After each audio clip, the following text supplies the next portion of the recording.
Hello! Hello everyone, again. Don't mind that, the stream's fucking up. Wouldn't be a Crub streamer without it being scuffed. Hello everyone, anyone who is tuning in. I am Crub01, and of course, you are tuned into the Crub01 channel. Today's stream is going to be a little different. This is also part 2. As some of you may know, I created a little SMP called Ad Astra a little while back. It also ended not too long ago without being given the ability to have its story properly concluded.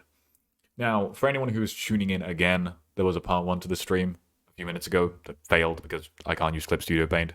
Let's just leave it at that, shall we? But I want to sort of reiterate what I reiterated in that one anyway. But because, I mean, the stuff I said and all that sort of shit, I wouldn't be here without this community. I wouldn't be here without Cloud SMP.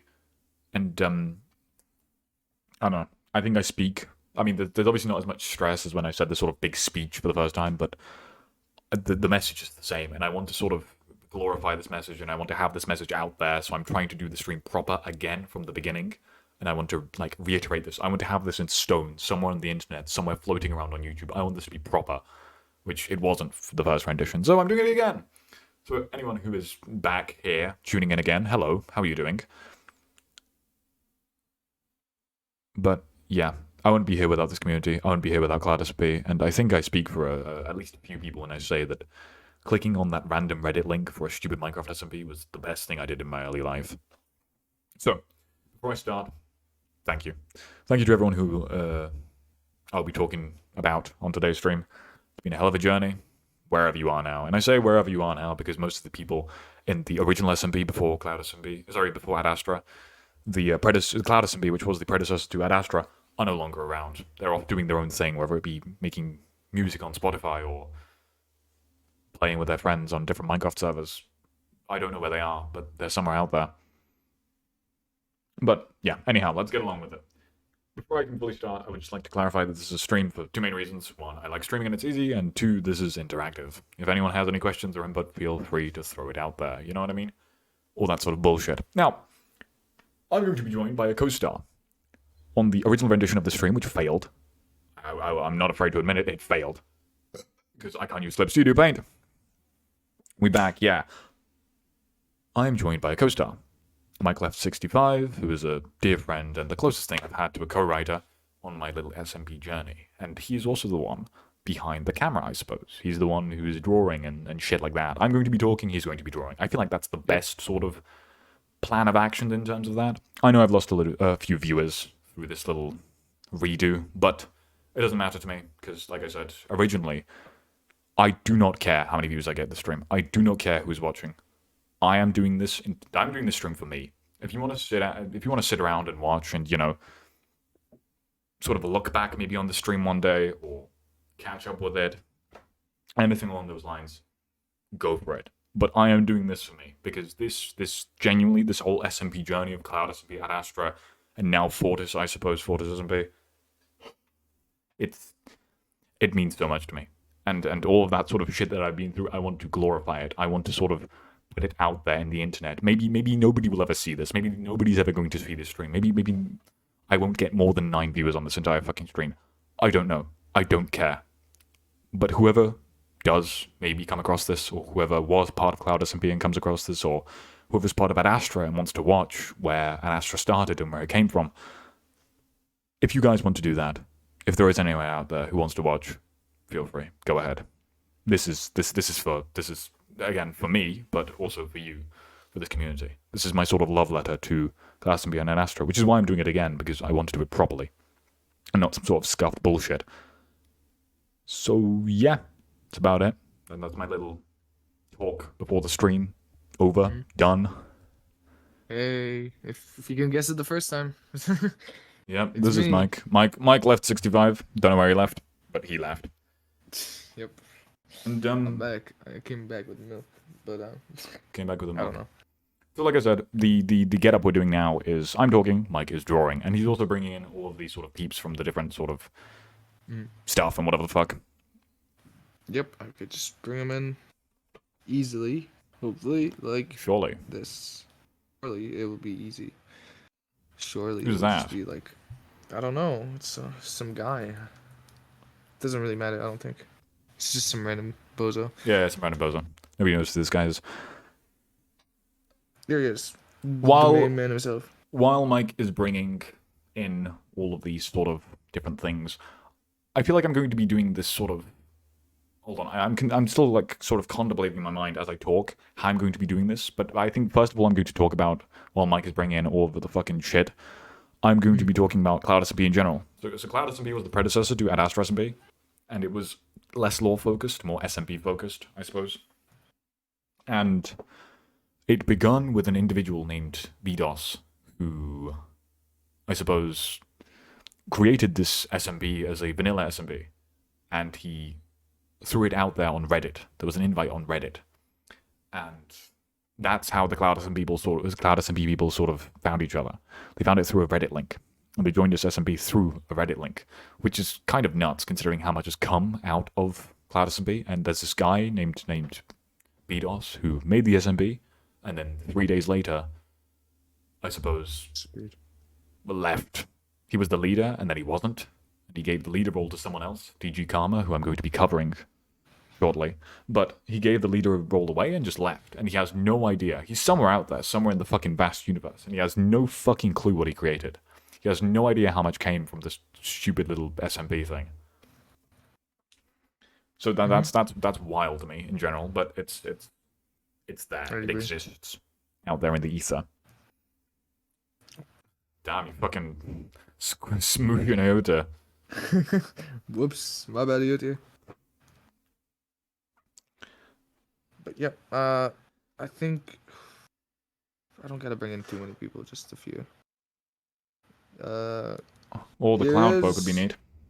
Yeah, That's GG Karma, as Mike's bringing him in. And yes, I am streaming his Discord stream, I suppose. I'm going to be covering everything from the very beginning on Cloud SMP. As I mentioned, Cloud SMP wasn't necessarily a lore-focused server. It was just a sort of server that existed. And all of the stuff was born from there, so there is technically lore there. Now, the way I'm probably going to be doing it is I am going to be covering, I think, things as they happened. Would that make more sense? Instead of, like, all this lore and background first, right? Yeah. Would that make sense? Like, just the sort of general happenings and then all this sort of bullshit? Mm-hmm. Okay, right. So we start off in Cloud SMP with, like any fucking SMP starts off, a bunch of people in a world. Again, there was no particular lore planned. It just sort of happened. Me, Crub01, the person on the far left with the purple flame. That's what my original sort of skin looked like, actually, back in the day. Hold on, I'm going to try and adjust this real quick because I think I fucked with this a little.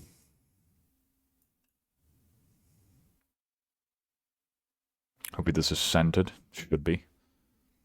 They're all a bunch of, like, they're not all the same size, which is annoying. I know. That's whatever though. Yeah. I think that's what I had the canvas originally like really big. Mm-hmm. And then so each of the characters, whenever they popped up, they'd be the same size. Yeah, I should have done that. But oh well, and it's over. It's already done. No, it's already done. It's fair enough. Come on. I suppose the first sort of yeah, go on. I'm a little more nervous this time because I'm actually doing something instead of just sitting there. All good. No worries. Yeah.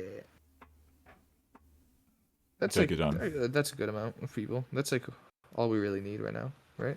Yeah. What about Sly? I think you should just like bring in all the Cloud SMP people. So like Florida as well. Florida's original skin, Dark. I have Florida in there. I thought. Did you get Dark and Sly? Yeah, you don't have Florida. Dark's like gold as well. The original Cloud SMP gold. Here we have Dark. We don't need any of these guys. Soul? Do we need Soul? Soul wasn't in Cloud. Okay. Soul was a viewer. Soul was one of my viewers back during the Cloud SMP days. That's crazy. That is a little fucking nuts. Never meet your heroes. Okay. No, but where's gold?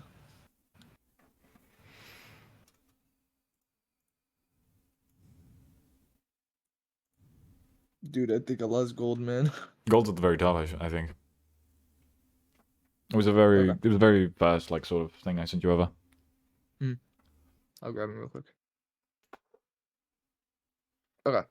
You start talking about whatever we need to start talking about. Okay, chill. So from the very beginning, the first couple of I'm going to like sort of I suppose reiterate my sort of experience with Cloud at the beginning. Again, no sort of lore bullshit. This is just sort of the experience I had with Cloud. Again, I'm the person on the. I'm going to introduce the characters actually first. Once Mike brings them all here, and his thing doesn't crash or something. Feels like, dude, No, from my point of view, it looks like you're pulling these characters from like fucking different universes. It looks Yeah, like you're pretty much is fucking irony. pulling them from the fabric of fucking reality. I'm God. I'm rewriting the world right now. First, there was nothing. Florida as well, and then we're done. Mm. These were these also just to clarify, this wasn't everyone from Cloud SMP. These were the sort of main players, I suppose. These were the main The people that folk, stuck around, I think. Yeah. the people that stuck around, and the people who had like a biggest role, I suppose. Mhm. The sort of people who were part of this from left to right is me, Grub01. Then that's Mike in the blue sweater. We have Vahimo, who was the little goblin lady. Ayote, who is the yellow bird. Alright, cut you off. Sorry, hold on. I'm waiting for Sly to get out of the fucking picture. Then DG Karma, Neo Waffles, the one in the purple sweater. Linjiga, who's the woman with the black He's the woman. jumper. That's all you need to. That's all you Okay, need to say. crazy. Gold with the yellow skin, and Dark with the grayscale skin. No, not even grayscale. The fucking sandy looking skin. And then Sly next to him, the girl with the vines, I suppose. And then the individual that Mike is adding here is Florida. These were the main players of Cloud SMP. These were the people who sort of stuck around for endeavors into the future, I suppose. But they were also the people who had the most impact on the server, which is why they're here, which is why these people are here and not anyone else, I suppose. Again, from left to right, Krubs, Mike, Vahimo, Ayote, DG Karma, Neo Waffles, Lynn, Gold, Dark, Sly, and Florida. Bruh. What? Fucking showed up the visible yes, locked no. Fucking What? bullshit. Oh, my bad. Okay, so we begin with... I'm going to retell my sort of experience with Cloud SMP pretty quickly. I'm going to try and sort of skim over this, I suppose. And this is going to be easier for me as well, because originally when I was trying to do this stream, I was trying to like sort of handle like drawing and stuff. So I'm going to like Mike's going to be doing the timeline and shit. I'm just going to be talking, so this is just going to be a podcast on my end. Essentially, we begin with, like I said, my experience, which was logging on. I originally wanted to be a bounty hunter, but, well, the owner of the server, BDOS, at the time, had one of the rules implemented saying no unwanted PvP. So you couldn't go up to someone and fucking PvP if they didn't want to. So, I checked the rules, I looked at the rules. Dude, are you good? The application's spazzing out. I'm good. Did you full screen it? Yeah. Oh, okay, well that kind of fucks with whatever the fuck I had, because I sort of adjusted it so that the... Oh shit. Okay. I'll undo that. That's fine, that's fine. The sort of position you're at, it's fine now. No, it's fine. My sort of original experience was, I couldn't do unwanted PvP, so I sort of looked at the rules and all that sort of stuff for the SMP and shit, and I realized there wasn't necessarily anything against lying, against sort of... I mean, there was against stealing, but there wasn't against lying, against sort of like almost manipulating people. Which is, I suppose that's a tool that'll, as long as you guys sort of remember that point, the tool that's going to be useful later, I suppose. But that was actually, like, how my character originally sort of formed. Because these weren't lore characters, I suppose. People had sort of backstories and stuff, and I later developed a backstory for my character, and I suppose my character formed as it went on, as the sort of SMP went on, and I feel like everyone sort of had that as well, which later transitioned into Ad Astra, which was full-on lore, which was full-on sort of really developed characters and stuff. But for now... I had a vague sort of idea, and my character was formed from my actions, which I felt was pretty neat.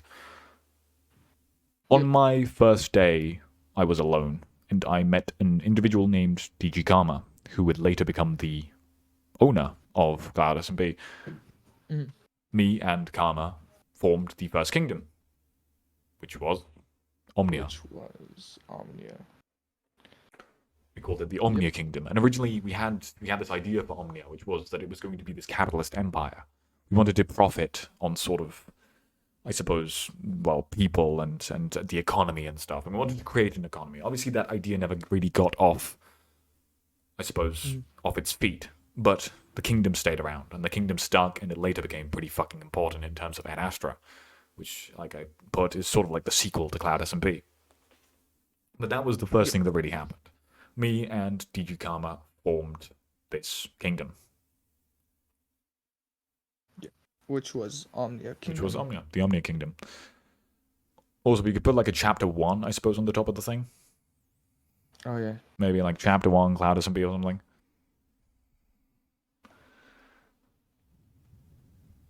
Cloud SMP.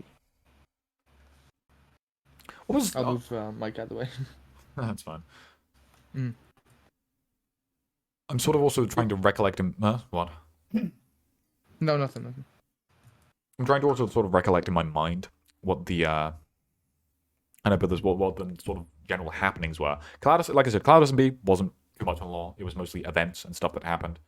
Omnia Kingdom was the first first kingdom to come about. And the second kingdom on Cloud SMP was a kingdom called Isolated Kingdom, which Gold formed. Yeah. I suppose that was the second thing. You can put that on the same point as Omnia, I suppose, because they both kingdoms sort of came about at the same time. True. And essentially, there was, then there was Isolated Kingdom. Make sure you have space for like stuff later down the line as well. Yeah, this is a lot harder than it seemed. Oh yeah, I know. Mm-hmm. An Isolated Kingdom formed from Gold, and essentially this was the kingdom with all the women. There was a joke that Gold had like a harem or something, which he joked about constantly. Everyone else was probably jealous. I don't know. But yeah, he pretty much had all women. It was Sly, Vahimo, and Lynn, who is flying over to him now. Yep. This was the second kingdom to form, and I suppose this was the second main faction. Mm-hmm. The next thing to happen was the... Oh yeah, I suppose you can also add Spawn Town at the very beginning, right on the same line as Omnia. Right. Below. Spawn Town. I suppose, yeah, Spawn Town, sure, you can put it there. There was also Spawn Town. What the owner Bedos did was he sort of told people, hey, listen, here's this... How do I put this? Here is this incentive. There is this incentive to build things. And the incentive to build things was... Well, listen, if you build something at spawn, if you sort of build houses at spawn and stuff, and you do all this sort of bullshit, I think he said something along the lines of like, I'll give you some stuff, I'll give you materials or whatever. Mm-hmm. Yeah, some sort of gift or something. Some sort of gift. I don't even recall now because it was so long ago. Which was, I'm not gonna lie, Cloud SMP happened like around about a year ago, from like a year and a month ago, I think. Yeah. Which is a long ass time ago. Yep. It feels like so long ago, but it also just feels like yesterday. True. It's weird. And so, with a little bit of pushing from the owner, Spawn Town came about. It was surprisingly a spawn, and it was surprisingly a town. Not much is to be said from that, but these were the three main, I suppose, factions. Spawn Town really encompassed everyone. Omnia was mainly just me and Karma, and Isolated Kingdom was Gold and the women. Pretty much. Mm-hmm. Yep. The next sort of thing that actually happened was the election. You're right. Election. Again, I'm going to sort of zoom through Cloud SMP. I want to go through this pretty quickly. So I'm not going to specify too much on like details and stuff, but essentially the election happened between Mike and this individual named Neowaffles. Spawn Town needed a mayor, and so two people arose out of the ashes of the beginning of a civilization, I suppose, and we had Neowaffles, the individual in the purple hoodie, and Mike Left, who was in the blue hoodie. Mm-hmm. This was a presidential election, I suppose. The election for the mayor. There was I think there was speeches and stuff, and there was campaigns and stuff. They added like a mod with like you could add your own pictures or your own paintings onto things, I think, which was neat. Yeah, it was pretty cool. Oh yeah, I made posters. I remember. Yeah, you made posters and stuff. I think at this point you also made the Cloudle, right? Yeah, I completely forgot about that actually.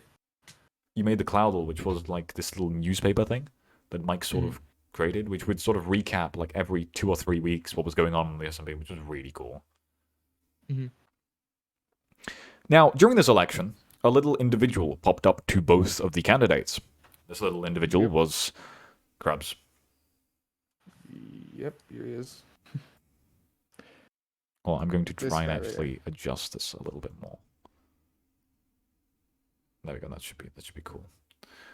Yep, this guy over here, that little individual, a little goofy goober. Mm-hmm. And he came, or I came, I suppose, to both of these candidates, and I basically told them both the same thing. And this was along the lines of my little thing of saying like I can't PvP people, so I need to use my words, I need to use my actions to gain some sort of authority over a situation. So I came over to Mike and I said, hey, listen, if I rig the election for you in your favor and I get you to win, will you give me half of the power? In secret, of course. And Mike said yes. And then I went to Neo and I said the exact same fucking thing. Mm-hmm. And then I wasn't even involved. I didn't even rig anything. You did nothing. I just stood back and waited and watched, and Mike won the election because Neo was a brainlet. Yep. And Krub successfully gained half of the power of Spawn Down. These were the sort of beginnings, the breadcrumbs of my character. Which, again, wasn't really much of a character at this point. It was just happenings that really put him on a little pedestal, actually. Oh, I was gonna put a crown. Sure. I'll put a crown. That'll be easier. Yeah, so There. Mike won the election. And Grubb Yep. gained half the power in secret, I suppose. Mm-hmm. Now, not much really happened. I suppose you can add the little bit below that with character development. With the sort of the chunk. Put it below the election, I suppose. Like the what? Yeah, there. Sure, character development. Put the little fucking bracket. The thing that I did. I don't know. Oh, okay, yeah. I mean, put it there. It's fine. Sure, whatever. Oh, as long as you want me the to write space. it all out? I don't know. What? Dude, all right, whatever. Just do whatever. But essentially, Okay. yeah. During this time, not much really happened. An SMP, as an SMP is, basically character building happened. Not much really, eventful happened. Mm-hmm. Not much lore either. The first sort of bit of lore came when there was this sort of event called Limbo, where characters were sent into this place called Limbo, which Krubs would later describe and later explain. But for now, this strange place called Limbo, which was actually the Limbo dimension from the Dimensional Doors mod, we had this sort of place, and people were sent there, and then sent to another dimension. And this was Season 2 of Cloud SMP, which out of lore, out of sort of character, out of SMP narrator talking here, was dog shit. It was horrendous. The second season of Cloud SMP was absolutely fucking horrendous. The mods were shit. The mods were too powerful. People got too powerful too easily. And it just felt like a fever dream. So, when people came out of Season 2, through Limbo again, it was Season 3 of Cloud SMP technically, but in lore-wise, we just classed all of Season 2 as a fucking fever dream. Some stuff happened in Limbo, though, from first time we went there. True. In this little process of going to Limbo, Season 2, then coming out of Limbo, something in particular happened. A single character, Mike, actually, found something in Limbo. He found a mask. And he brought it back into the real world. Mm-hmm. Now... Yeah? Now, let me just bring in Bring in the guy that you forgot to bring in. Bring in the guy. Bring in. You're gonna see him real quick. You're gonna get a peek. Here he is, full screened for the whole audience to see. Yep, the big guy. Yep, here he is. Yep, he's there. He's chilling. Mm-hmm. Where is he? Here he is. Come here. The mask is found. And you want to say it? Or you want me to say it? The thing that I wanted to bring up was the mask was found from Limbo, and it seemed to have an affinity for Mike because Mike brought it out of Limbo. Mm-hmm. And because it had an affinity for Mike, since Mike was Mike's character, I'll let him explain that little bit real quick. So basically, Mike had no idea the mask existed, and he would have blackouts where the mask would take over, and he'd basically have a separate personality while he's asleep, and he had no idea.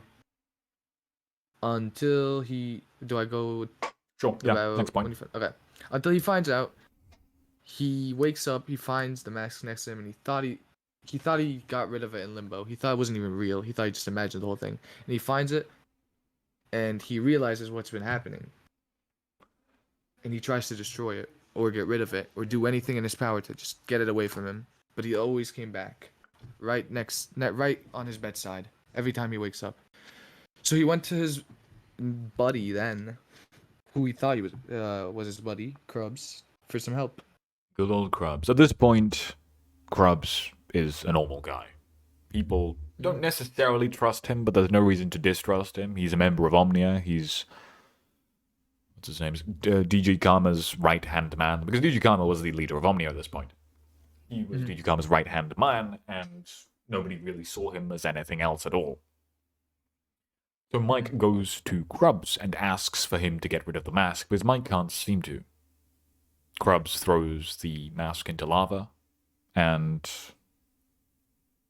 the next day it comes back. Yep. And the smoldering mask attaches itself to Mike's face and burns it. And this is the point at which the mask really takes over. Yep. Mike is pretty much no more from now on, except for a few cameos here and there. True. Well, Mike has... he's around. He's around. Bit, He's around a little bit, but the Mike that people knew doesn't really exist. The mask pretended to be Mike for a very long time. And after the mask came back, he made a deal with Krubs. The original deal was essentially for chaos, which was a meaningless word at this point. Chaos didn't mean as much as it did, or it would later on down the story. But this is also the point of Cloud SMP, where things started to convert into lore territory. Season 3 was... it was the sort of turning point in terms of story and stuff. This was the point at which people sort of started creating their own stories and all this fucking bullshit. Mm-hmm. Hold on. Whoops. Yeah, there we go. And this is also the point at which my character was sort of starting to get fleshed out, as well as other people's characters. Like I said, the mask sort of came in.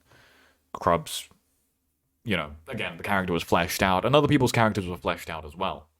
Now, somewhere along the line between the Mask Krubs deal for Chaos and the beginning of Cloud SMP, Florida actually joined onto Omnia.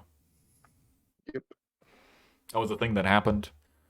If I recall correctly, Florida just sort of appeared one day, started giving us materials. So me and Karma just sort of looked at each other and were like, "Hey, we should, let's just make him." Put it back over here. Yeah, put him back over here. Okay. Here he comes. He's joined. He sort of just joins Omnia, because why not? And also at this point, Karma isn't really around. He's not necessarily moved on, but he's sort of lost interest for Cloud SMP. And so he wasn't online as much. So essentially it was just me in Florida, really, doing stuff for Omnia. Wow, you made him blacked out. He's gone. He's gone. He's a ghost man. He's gone. He's gone. But yeah. Yep. So back to the timeline. Yep, that is me. Back to the timeline. It's a little scuffed still, but whatever. It's whatever. It's less scuffed than whatever the fuck I was doing last stream. Mm. Which probably no one will see. Yeah. I might maybe do like an edit of this and make it into a YouTube video later, but who knows? We'll get someone else to edit it, but whatever the fuck. Anyways, back to the timeline. Mask Krubs deal for Chaos, and this is also the point. You can do it like right next to the Mask Krubs deal for Chaos, because this like came right... Well, actually, it might have actually come before... No, actually, it comes... Yeah, it's that. Sorry. It's that. Krubs actually starts messing around with Limbo. That's just an off point. Actually, do you know what? Scrap that. Fuck that. In the place of that little bit that you did, you can sort of introduce Aote and the author. Ah, okay. Do like a little drawing for the author or whatever the fuck, because we don't have a skin for him because, well, he wasn't necessarily skin worthy. He wasn't necessarily a character. He was obviously a character, but he wasn't a player. So it is revealed that Aote and this author individual had a bit of beef. This author person, once upon a time, murdered their friends. Murdered Aote's friends in cold blood. But Aote stole something from the author, and it was a book. It is later revealed that the author was a normal person. He was someone who was a scientist, and he essentially would traverse dimension to dimension, hopping around and documenting them. The author faced one little issue, and that issue was death. And so he found a way of hiding his death in another dimension. And he did this by putting his soul into a pocket dimension in Limbo. The author utilized Limbo, the same place where everyone was sent off. He utilized Limbo by creating a pocket dimension there and putting his soul in. Now, unfortunately, while this might have cured him of death, it corrupted him, and he became insane, even though he was immortal. Which, put two and two together, aren't necessarily the best sort of combination. Mm-hmm. Aote. Yep. Aote, even though she survived the slaughter of her friends at the hands of the author, which happened in the end, actually, even though she survived this onslaught, she survived the onslaught and she took the author's book, much to the author's dismay, because that's where he kept everything, I suppose. That's where he kept all of his studies, all of his research, all of that sort of shit. He kept this in this one book, as well as the secret to his immortality. Which I'm not sure if Aote was fully aware of at that point. Mm-hmm. Aote took the book and she used the book in very specific ways, which I think I'll just explain now, I suppose. Aote took the book, and the way she would use the book is the book, she would make deals with people.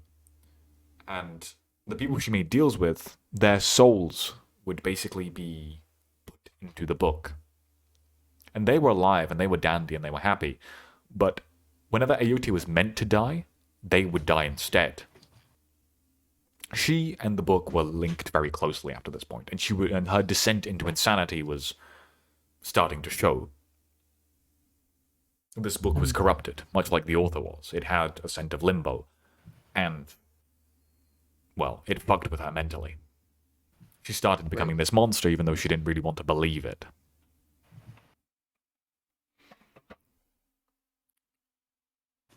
Now, one day, one fateful day, as dawn rose on Spawn Town, many members of Spawn How do you Town... spell descends? What?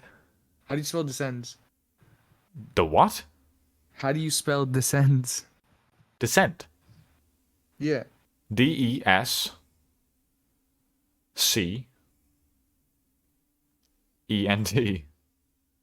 Ignore that.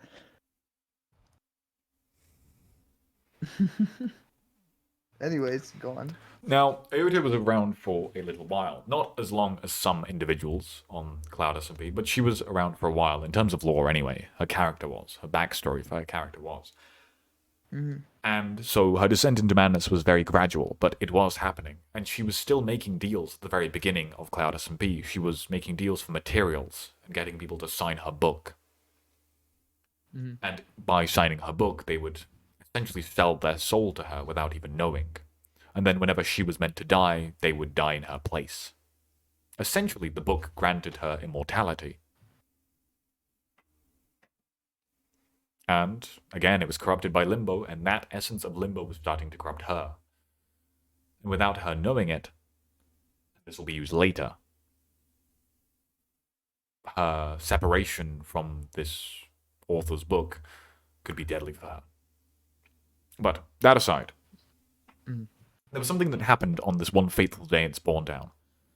Do like a little line, I suppose, on the yeah, line, and to up top, because we haven't used the top space too much actually. Yeah, up here.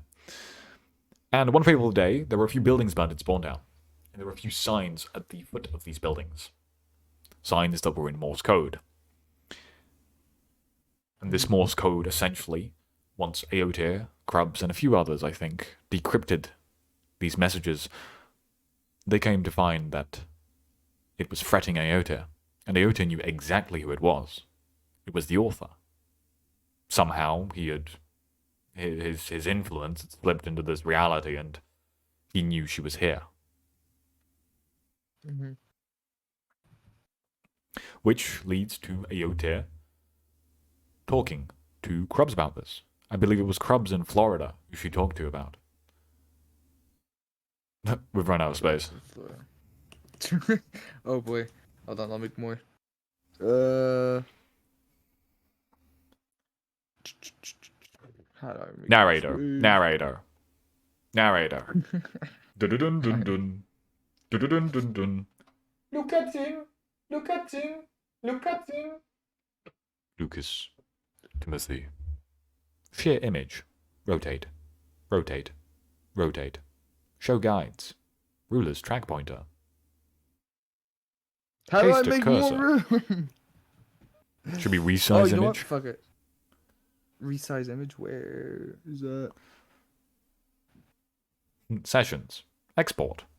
Import animation frames. Open existing What the document. fuck up? All right, you know what? Fuck it. We'll keep going down here. We'll keep going down here. Down where? We'll do it Astro later. What the fuck? We'll do it Astro somewhere else. It's okay. That's crazy, bro. Okay, makes sense. You don't even have the Ad Astra sort of like fucking people in anyway. So Yeah. Ad Astra we'll can do go it fuck itself ourselves. apparently. Well, that should be enough to like do the full timeline of Cloud SMP though. Hopefully. Okay. So let's go on. Next What are we doing? I could still fill in a few things here. Yeah, I know. Aote goes to Florida and Krubs to tell them about this particular situation. She does do that, doesn't she? She does that thing that you said she did, which is Aote talks to Krubs in Florida about the author. Yeah. She does that. Hold on. What the fuck is the What the fuck are you doing? I don't know. Where's the interior layer? Hello, Rose. Welcome back. Where's the Krubs layer? Oh my god, you're right. These layer things are. Yeah, these layer things are bullshit. fucking horrendous. Control Shift A. We'll be right back, Chad. Dun. Yotir does something. Apparently. She Oh, fuck. Yep, you did the same mistake I did. Okay, it's all good because I know how to fix it. You go like this to fix it. Yeah, you go like this. to fix it. There she goes. You might want to copy her, maybe? Yeah, I did. Okay, cool. And you might want to paste her into... Yeah, okay, where she was. 'Cause that would... Right. But She goes right I here. want to paste her into the book area as well. But whatever the fuck. Doesn't matter. Ugh. Back to the Am I law. supposed to have more than one of these images? Like, because I only have one of each. No, image. that's fine. Keep one of each image. It's sort of... It's dynamic with the stream, so it's fine. It's A-okay. So yeah, she goes to Krubs and she talks to him about.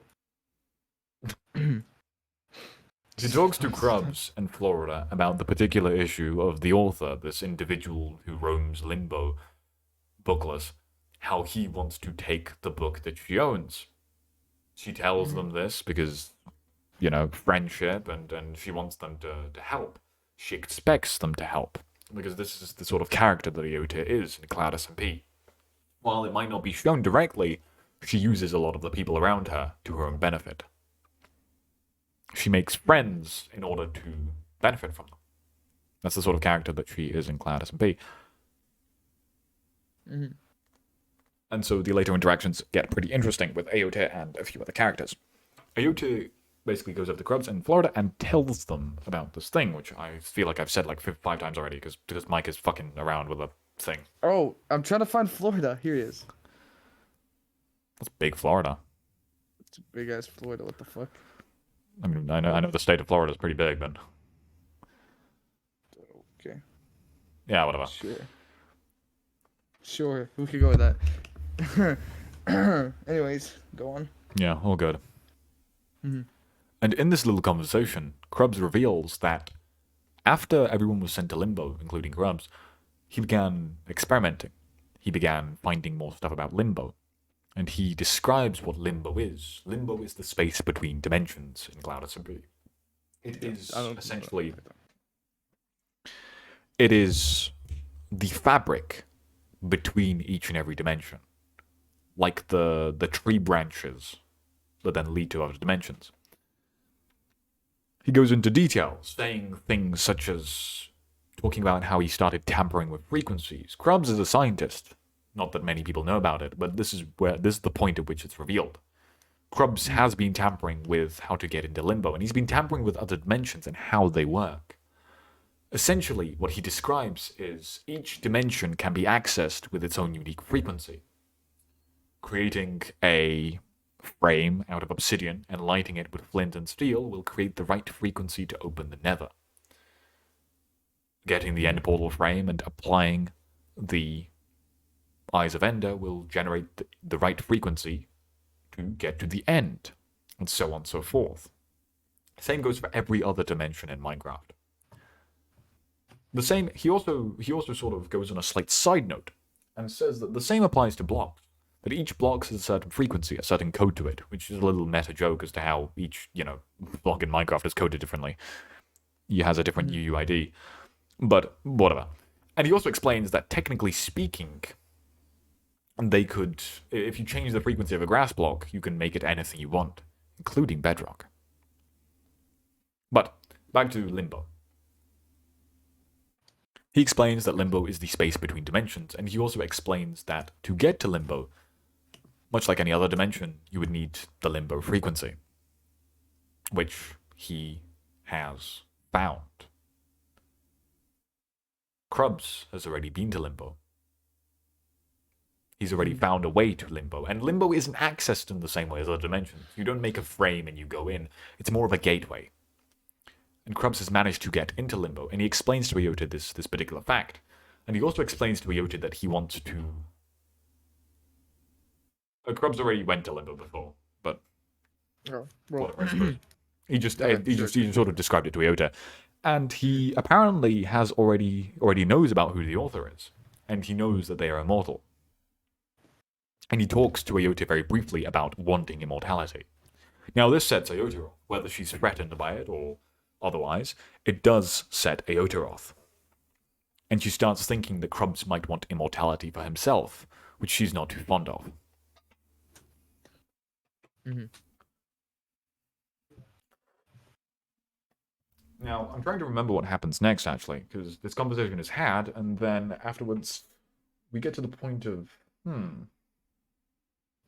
Well, okay, let's take a step back. I remember now. Yeah. And the Mask made a deal.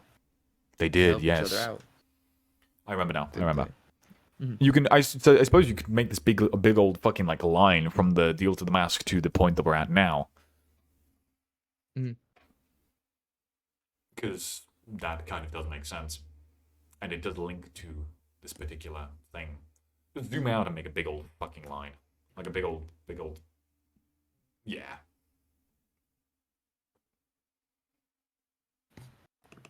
I would more so point it towards the newest thing that we have. The newest line that is about to be made. Yeah. I was gonna write it. Okay, sure. Here we go. There it is. The line that we made, Mike, on the top right. The little thing on the timeline. This? Yes, because that's going to be talking about the deal that Krubbs makes with Mike. Like the further deal, I suppose. Or the Mask. Yeah, I mean, if you write above, right? Mm-hmm. You just go, yeah, so look how much space we have above this. We can just start from the top, I suppose. Mm-hmm. Krubbs. It'll come down here, yep. Krubbs, in his supposed search for immortality, goes to the Mask and devises a plan. He explains to the Mask that he has a plan, and the plan is to go into Limbo and converse with the author, talk to them, and then perhaps later trap them and figure out the key to their immortality. And there's a very specific reason why he chose the Mask and no one else. Obviously, the Mask and Krubbs are already in a semi-quasi-alliance, so it makes sense. But there's also another reason as to why he chose the Mask specifically that is going to be revealed later. I mean, it's kind of revealed now. I suppose so. But it'll be fully revealed later. Mm-hmm. And essentially make a deal with the author. Mask makes a deal with the author. Is meant to make a deal with the author. This is the plan. that Krubs sets up with the mask. Right. Now, there's a particular reason why Krubs needs someone else for this. Well, there's a real reason and there's a fake reason. The real reason will be covered in a moment, but the fake reason was that the way to access... I mean, the mask is from Limbo, yeah, sure, but the way to access Limbo is a gateway. You need one person on the other side. You need someone on the other side to activate the gateway. It's not a simple lit portal. It is a one-way travel. Krubs has access to Limbo, but he hasn't been there. He's only opened the gateway for a moment, but he can't step through because there's no one else on the other side to bring him back. That's why he needs the mask. And also, it is semi-revealed that the reason why the author knows that Aote is in this dimension, and the reason why the author has managed to put down these signs and burn all these buildings that spawn down, is because Krubs opened Limbo before this. On the very same day, before the signs and the burning buildings appeared, Krubs had opened a gateway to Limbo, testing it out. Mm-hmm.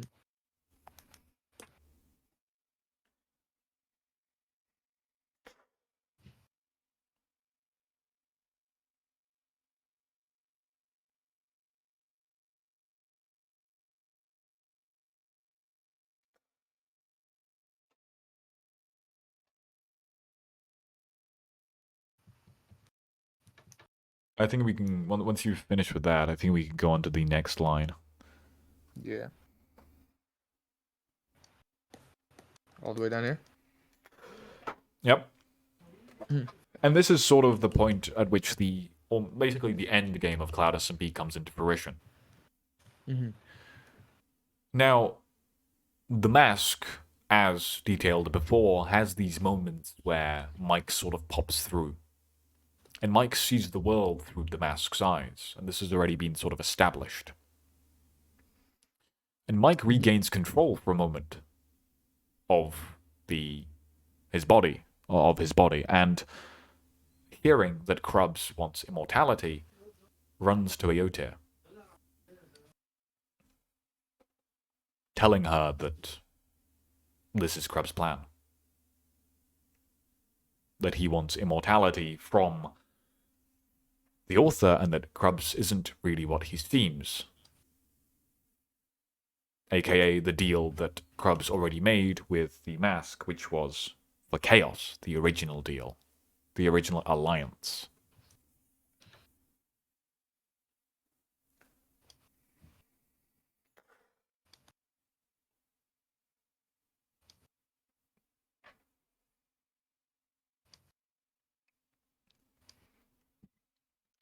This entire interaction leads Aote to sort of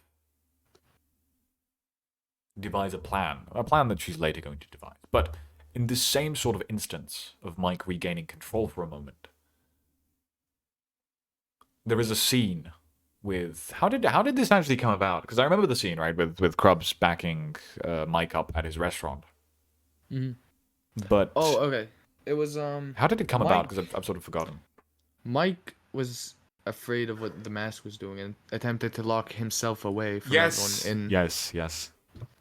Mm-hmm. So Mike attempted to lock himself away in essentially at the back of his restaurant, at the back of his restaurant, and Krubs meets him there, and this is the moment. This is the first moment where Krubs sort of reveals himself to Mike, reveals who he is. He doesn't fully reveal himself. Mm-hmm. I suppose it's interesting with Krubs because his entire motives aren't necessarily revealed at all, but it can be implied through certain things. I'm going to have to sort of think about how all that sort of shit is meant to be explained. But Krubs essentially explains that the thing that Krubs explained to Mike in this particular... What the fuck? I was going to limbo. The thing that Krubs explains to Mike is his motives. And his motives are pretty simple. And I think I'll explain his motives as well, slightly, in this particular instance. Krubs, at this stage, believes that there is nothing but chaos. fundamentally, the universe funnels down into chaos. The end state of the universe is chaos, and it will always be chaos. Eventually, everything fades away. Eventually, memories fade away, and the people fade away, and everything in the universe fades away. And that is his ultimate ideology. There is only chaos. He views chaos as beautiful in his own deranged way. He also reveals that he never cared about anyone and he was playing everyone from the very beginning. A very cold, remorseless sociopath, because that is what Krebs' character is. He's incredibly intelligent and can mimic emotions very well, so he seems... He can make himself seem very, very warm, and he can make himself seem like he understands people and that he can talk to people and help them and all this bullshit. But in reality, he's a sociopath. In reality, this is his ideology.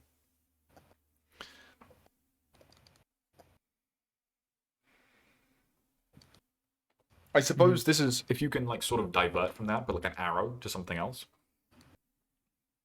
Really quick. No, not from the fake feelings, but from the general sort of thing. Like just an arrow from anywhere, I suppose. It doesn't have to be in this way. It can be down below, because I want to sort of quickly explain Krubs. I can't remember if he explains it in this. I don't think I did, but this is the problem with Krubs. He doesn't necessarily explain any of his motives, but this is sort of the lore around it. So I'm going to sort of quickly describe like who Krubs is. Essentially, Krubs views himself as the arbiter of chaos. This is his ideal philosophy. If I had to describe his character, it would probably be a mix of Dark Knight Joker and Johann Liebert from Monster. He is this cold sociopath who appears very warm and can appear very warm and fakes these feelings in order to get his way. And what he's been doing is... I already wrote fakes feeling. Yeah, I know. Mm-hmm. I know. Essentially, Krubs' character, he's been alive for, I think, how long has he been alive? I think 600 to 700 years at this point. He's a very old individual, and the reason why he's been alive for so long is because he's a machine, which is a bit of lore that goes I suppose happens or is explained later. Mm-hmm. But the key point to take away from now, from this sort of instance, is that Krubs has been around for a very long time. He's been around for a very long time, and he's seen a lot of civilizations. He's seen them rise, and he's seen them fall. And every single time, the reason for their downfall was him. He would puppet people in the right sort of direction. He would manipulate certain people in power, and he would cause the downfall of the civilization every single time. And every single time when another one arose, he stepped into it, and he did the same thing again. He is chaos incarnate. He is this force of nature. He can't be bargained with. He can't be reasoned with. He is just chaos.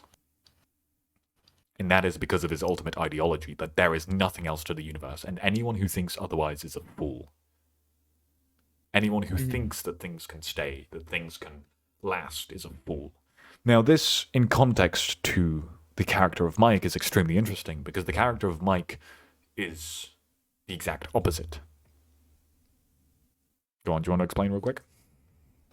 So, okay. Yeah. Mike is always trying to do the best for everyone.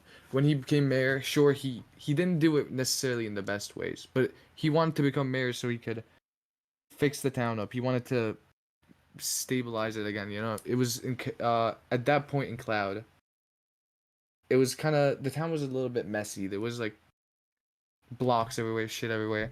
He wanted to fix it up. He wanted to do the right thing, and he always wants to do the right thing. And he believes that there's always good in people. There's always like there's always helping people, if that makes sense. And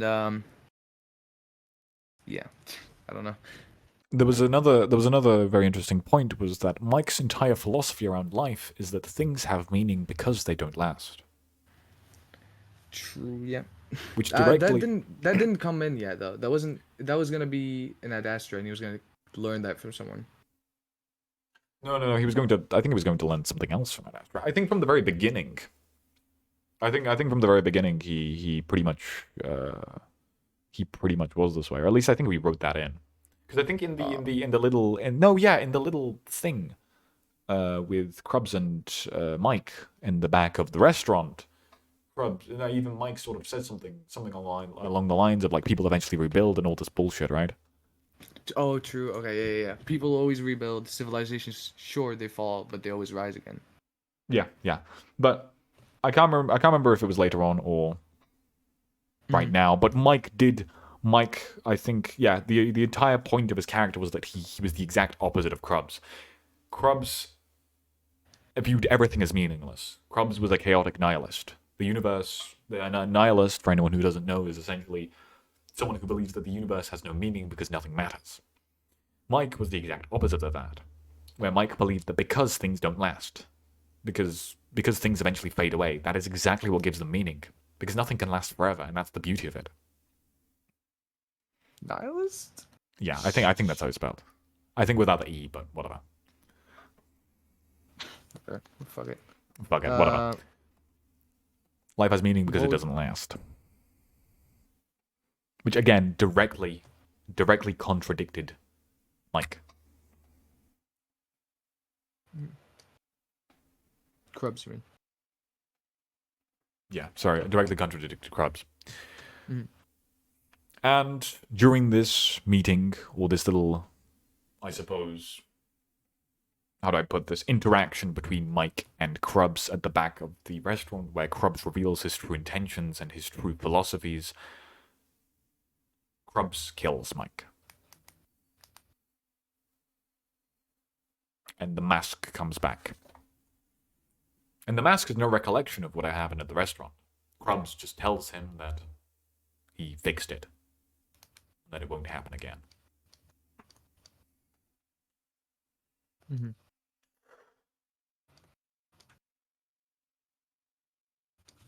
Now, at this point in the story, there is another individual who sort of props up. And this individual has a lot of sort of lore to him.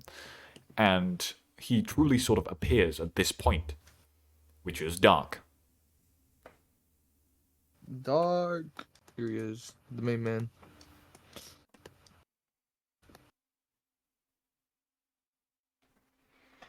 Now, the Dark appeared Dark appeared in an interesting way. He was spying on Aote. Mm-hmm. And it was unknown, actually, why he was spying on Aote, but it had something to do with the book. No one really knew why. But he was spying he was spying for something, and he was spying Aote in particular. Again, mostly to do with the book. Or it was I think it was theorized it was either the book, or maybe he was sent by the author, or something along those lines. Mm-hmm. But Dark's... fuck is Yoth here? Huh. I keep losing Dark's proper sort of, I suppose, role in the story comes later in Ad Astra, and it's mostly explained later in Ad Astra. Mm-hmm.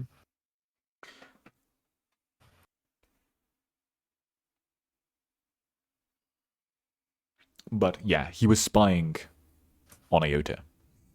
Yep. And Aote noticed this, and Aote got a little pissed off. And I think Aote even tried to kill Dark at one point, but failed.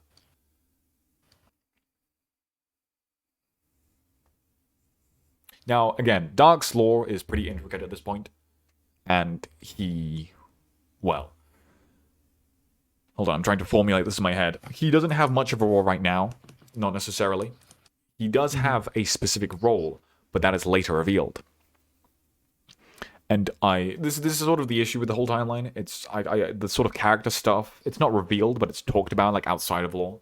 Like Dark has a purpose here. He has a very clear purpose in this world at the moment, and his entire backstory. I don't know if I should touch upon it now or later, but because I don't necessarily know where to put it. But for now, I think I'm going to lay it off. The point is, Dark has something to do with Limbo, and Aote has something to do with Limbo, and that's the reason as to why Dark was spying on her. But he was, and he was very much there. Mm. Next up on the little timeline list, and yes, like Dark just pointed out in chat, Dark did just randomly appear one day. As to why, who knows? I'm probably going to explain Dark's purpose in between Cloud SMP and Ad Astra. I think that'll make the most sense. True, yeah. He doesn't. Yeah, he didn't appear there. He appeared like at the beginning of Ad Astra, but Oh, okay. sorry, What? beginning of Cloud SMP, but whatever. Dark appeared like Okay. everyone else. He just had more of an abrupt Oh, okay. Well, yeah, everyone appearance. appeared I out of suppose. nowhere. True, yeah, but he had more of an abrupt appearance as opposed. Like he's not from this world. No. I thought in lore he appeared like now, but okay, fair enough. No.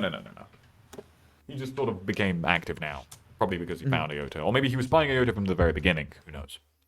Mhm. But Okay. the next thing that really happened was, I believe it was the Krubs and Iota meeting. I think. Right. Oh, with Florida. Yeah, the whole thing with Florida. Mhm. Which I'm trying to like churn in my recollection if this is necessarily when that happened, and it happened around about this time. But I'm also trying to figure out why. What was the beginning to it? Oh yes, I think I know now. I think was it Mike who mentioned in the restaurant sort of scene that Aote was going to stop him? I think so. Yeah, Yeah. yeah. You might want to add that in Mhm. real quick. Okay. Also, at the end of the stream, I know this might be a bit of a chore, but would you be able to sort of? I know you're sort of using one asset for each character. Mhm. Would you be able to duplicate it and sort of have each Sure. person wherever they are, and then like sort of export the thing? Mhm. That'd be interesting. That'd be cool. We could have like a full timeline somewhere. Yeah. I'll probably like clean it up more too. Aote will stop you! Exclamation mark in brackets.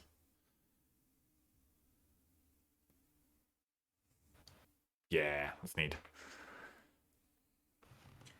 Yes, and so because of the fact that Mike mentioned this, Krubs goes to Iota's house very abruptly. He Mhm. just shows up at her fucking doorstep. She lives next to Isolated Kingdom, by the way. Mhm. She's just Yeah. chilling there. And with this little meeting, they go on a walk. They go on a walk and they find this nice flowery field where Krubs reveals to Iota who he is, and he reveals the fact that he's been puppeting everyone from the very beginning, gaining favors and rigging elections and essentially basically manipulating everything from the shadows. And the reason why he says this is a scare tactic. It's essentially telling Aote, I know exactly who you are, I know exactly what you're trying to do, and I'm not going to allow for it. Mhm.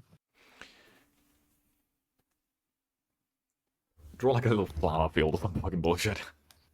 Oh boy.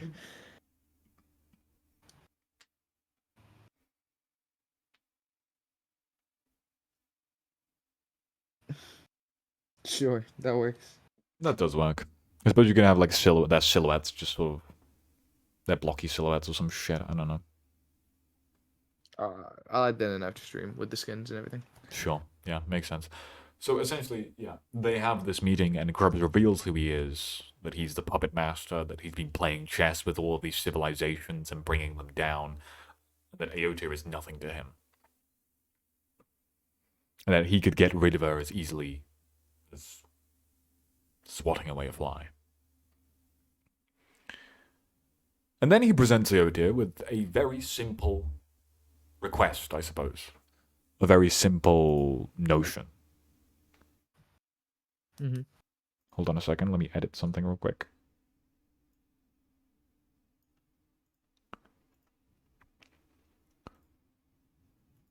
Back to Streamlabs. Anyways, a very simple. Oh wait, no, fuck, that's the wrong thing. My bad, game, my bad. There we go.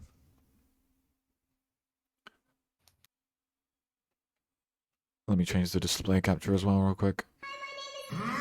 Oh, thanks, Sleeping Burgers, for the follow. Hello, hello. I'm explaining lore for an SMP. Oh, Mocha Raids! Raiding with 5 people. Thank you very much. I'm currently doing a sort of timeline explanation of Ad Astra and its predecessor, Cloud SMP. Hello, hello. If you're interested in lore, you can stick around. This is mostly a stream that is probably best viewed from the beginning, so I'm sorry if some of you people don't understand what the fuck's going on, but hey, it is what it is.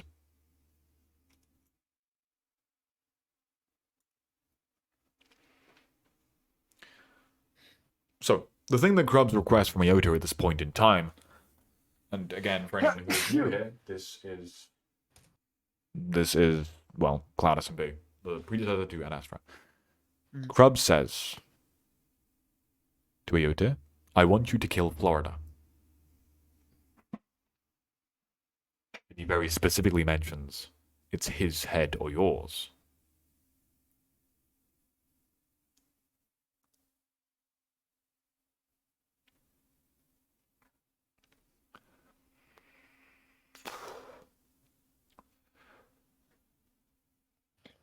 In a panic, Ayote says yes.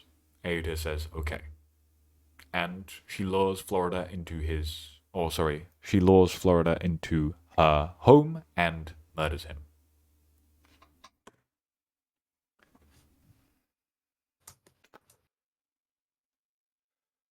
And this triggers something in Florida. Florida at this point is an interesting character because he's sort of acquainted with the Skulk for some reason. His deeper lore is that he came from a small village that was, I think it was eradicated by Skulk, and he was the only sole survivor. He was always related to the Skulk in some way. But at this point, this death of his, it triggered something within him. It triggered some sort of reaction with the Skulk, and he became more intertwined with it. It also seems as though he lost his memory after Ayote killed him. After Ayote stabbed him in the back.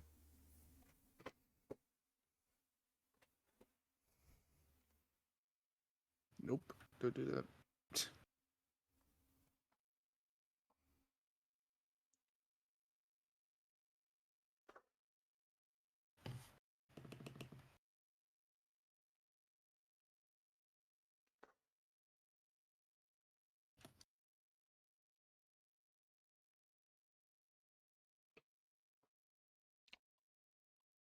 I think what I'm going to do is I'm probably going to do this as like the Cloud SMP recap, and then the next stream I'll do like Ad Astra recap. Oh, okay. Bet. Because yeah, this is taking longer than. Yeah, this is taking a bit longer, and Ad Astra is probably going to take a bit longer as well. So I'll just do the Ad Astra sort of recap at some other point. Okay, fair enough. So this is just Cloud then. Yep, just Cloud. Just Cloud. That happens, which is a tool that'll be used for later in Ad Astra, more so. Mm-hmm. I'm also probably going to explain Dark's lore during the whole like limbo event and stuff, like the whatever, the stuff that's going to come later. I'm probably going to describe Dark's thing before Ad Astra, so I'm going to do that this stream as well. Okay. Ayote forms her little army of people, coerces individuals to side with her against Krubs. The thing that Mike mentioned to Ayote when he regained control is that Krubs specifically told the Mask at what point he is going to need him, at what point he is going to open the gateway to Limbo, to basically bring him there. And Ayote, now knowing who Krubs is, really doesn't want him to get immortality. Right. She gathers these people on this particular date that Mike mentioned, and, well, they all go down to the lab that Krubs had built beneath Omnia. Except for one person. Except for one person. Gold. I suppose you can bring all the characters here, because it's basically everyone and they have Krubs like at the bottom or some shit. Nope, not Mike. Who is this? Not Karma. Karma sits up there. Krubs, you could go down here.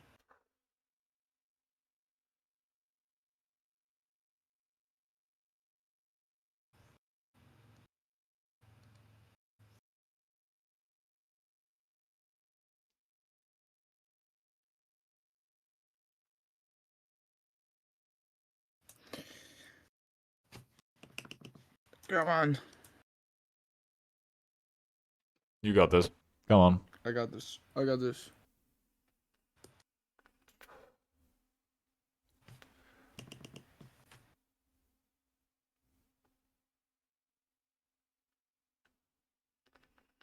Who else? Everyone else. Literally everyone else. Where is everyone? Sly, Len. Keep Gold there because he stayed at Isolated Kingdom. Yeah.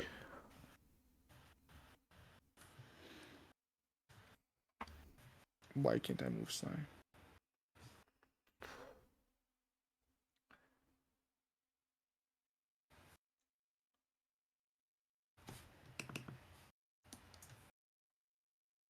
Why do you do this to me? There we go.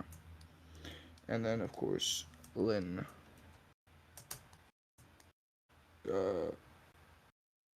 Lynn, you're killing me. There we go. Sure. Florida too, I suppose. He was there as well. He was there. Do you want to talk about how they resolved that? I want to actually do another side note before we go here. I think like a side arrow that might be interesting from the Aota needs to subcrubs thing over to the right, I suppose. Okay. Do like an arrow from the Aota needs to subcrubs to the right and have gold there, actually. Because there was something that Isolated Kingdom told Gold, or more specifically Lynn. Lynn and Gold got very close during their time on Cloud, and what Lynn told Gold was that they'd be back. That this wouldn't take long. That they would be back in time for dinner.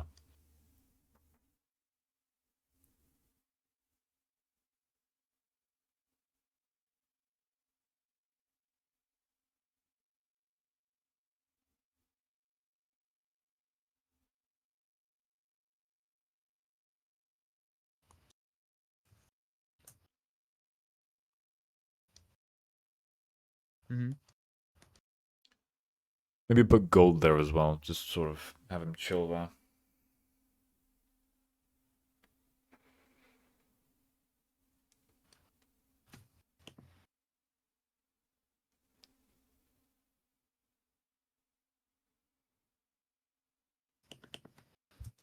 And here's Gold. Chilling.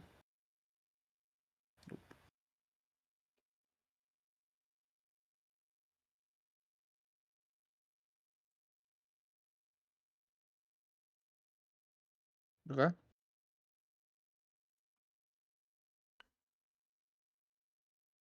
Hold on a second, let me just adjust a few things. Stream-wise. There we go, that should be way better.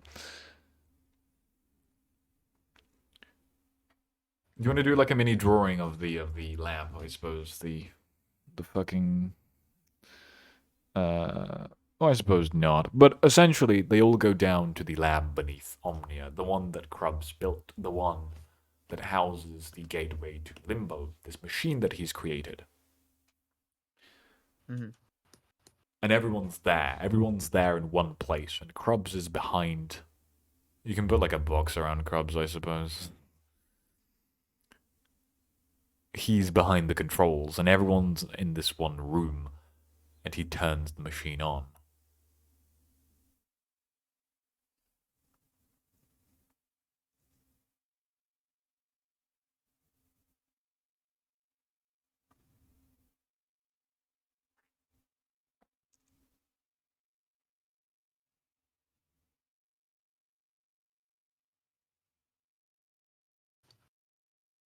And so everyone in that room, everyone that Aota had gathered, everyone from Cloud SMP, was in this one room that was sent to Limbo.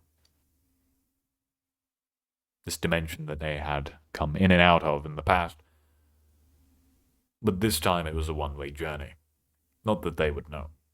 And Gold was the only person, or one of the only people that was left behind in the real world.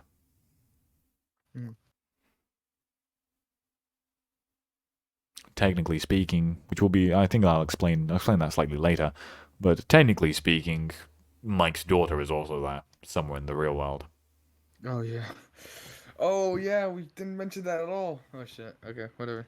I suppose that We'll makes mention it makes in Ad more Astra. sense. It makes more sense to mention Ad Astra, I think. Yeah, true. Okay. In Limbo, the place where the author is. Now, TLDR, they find the author. They find where his soul is at, this pocket dimension that he created in Limbo, and they destroy his soul, and then they destroy his body. They fell the author. And in felling him, he drops something that Lynn picks up, because Lynn is actually the person who kills the author, lands the final blow on him, and she, off his dead body, acquires something. A piece of paper. A picture of 3 people.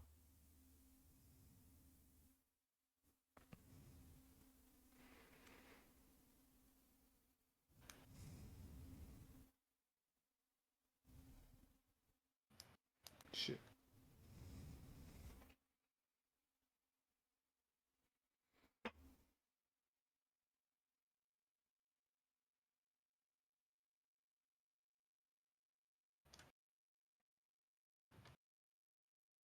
Sure, that works. After felling the author, they soon notice that they're not getting back. But the gateway on the side of Limbo activates. And they're not brought to the real world, no. They're brought to someplace else. The actual dimension we used back in Cloud SMP was actually the B dimension. The mask felt betrayed and angry and vengeful. What happened was, Krubs told the mask that he would be making a deal with the man in Limbo, the author. That was not the case. The author tried to slaughter him just as he tried to slaughter everyone else who came in there, and Krubs was very aware of that. To explain what had happened, Krubs essentially, if you want to zoom out a little, what Krubs did, and sort of like hover over the entire picture of like everything, I suppose, because it makes the most sense like that. What Krubs did in reality was Krubs never wanted immortality. This was merely a front to test Aote, a front to test the people who he assumed trusted him. It was a test of trust, and the moment that he noticed that Aote was not fully on his side, the little increments in her face that would point to the fact that, well, he's not on his side. She's against him. She doesn't want him getting immortality, and him later finding out who Aote is, he decided to devise a plan. And this plan was to get everyone in Limbo. He chose the mask as this individual to make the deal with because he knew that Mike would slip out. He counted on Mike slipping out, and he counted on Mike telling the others. It's also the reason why he told Aote his full plans. At that point, there was no going back. Because you see, the character of Krubs went around from society to society from time to time, obliterating them. And there were moments when people sort of rose up to stop him, because that is his biggest weakness. His biggest weakness is everyone joining, everyone noticing that he is the true evil, and everyone going against him, which is what Aote did. So, Krubs devised the plan that would wipe them all out. He didn't need to kill them. He probably couldn't kill them. Too many of them. But he could send them away. And that's what he did. Again, he never wanted immortality. It was merely a front. And as mentioned, the mask was merely chosen because Mike would slip out and tell Aote. Mm-hmm. There was a point at which he didn't care. There was a point at which he didn't care showing who he was because he knew these people were eventually going to be disposed of. And it's the same thing he did many societies ago. Whenever people realized who he truly was, they were just disposed of. And that's exactly what he did. With every single one of them. And in the real world, for the most part, it was just him and Gold. And Dark. Because he could come back. But that's something I'll explain in a little bit. Oh, shit. You're right. Okay. That's something I'll explain in a moment.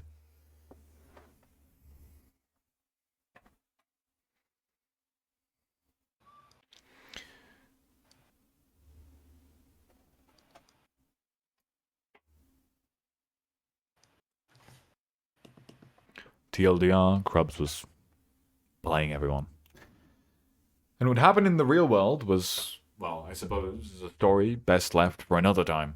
And what happened in the B dimension that everyone was left in, that Krubs deliberately sent them to after they had killed the author, is also a story for another time.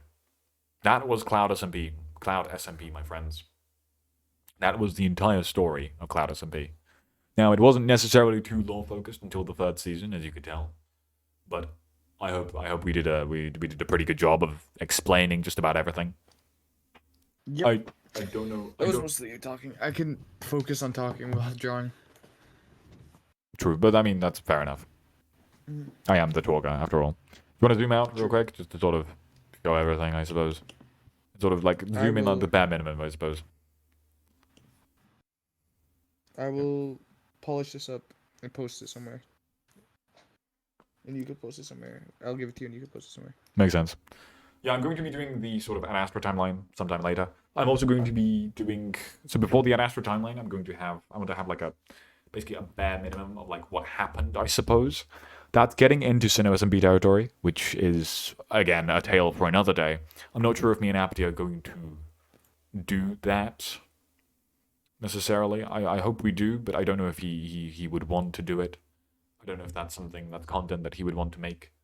But me and Apathy did work on Sinnoh SMP, and hate to spoil it, but Sinnoh SMP was essentially happens right after Cloud.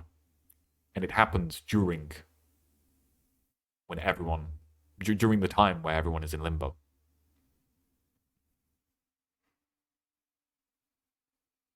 That was everything. That was this little SMP that started from nothing. Started from a simple fucking Reddit post that so many people joined on to. And so many people became a part of. Which later evolved into Ad Astra, which later unfortunately ended.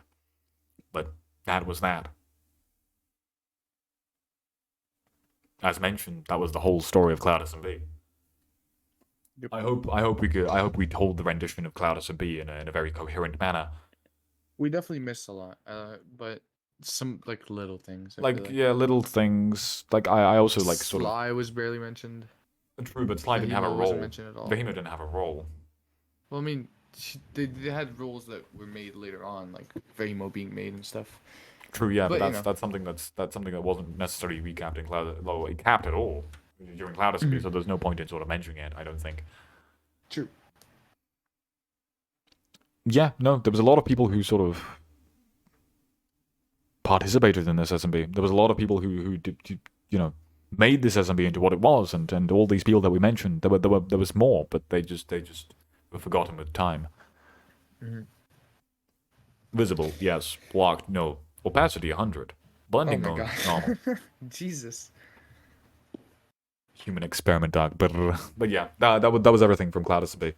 That was the entire story of it, and unfortunately, most of this was lost to time simply due to the fact that we didn't save streams back then. I think the earliest I have is season 3 Cloud SMP, which fortunately is where all of the lore stuff starts. I think I've pivoted all my Cloud SMP stuff. I don't know if I ever want to sort of come back to that and make like a mega movie of all the lore and stuff.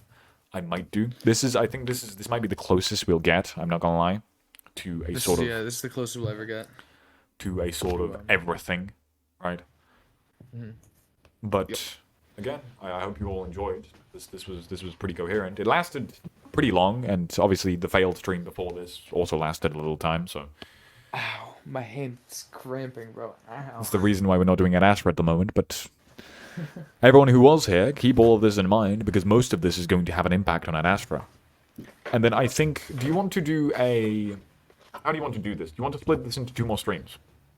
Well, like the next stream we do Ad Astra up until the point it was cancelled. And then we do everything else. Yeah. And then Ad Astra, what was meant to happen at the end. I think it depends on how long. Sure, yeah, we'll see how it goes.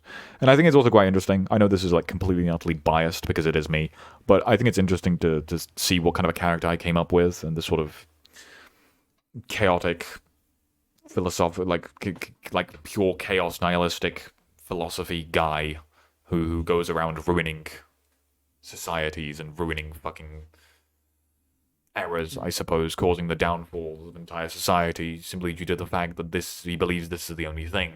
And being a sociopath, paired with the fact that he's a manipulator, well, allows for him to destroy societies from the inside out. And I find it fascinating. Again, this is completely biased, but I find it fascinating that this character came from the fact that I wasn't allowed to PvP.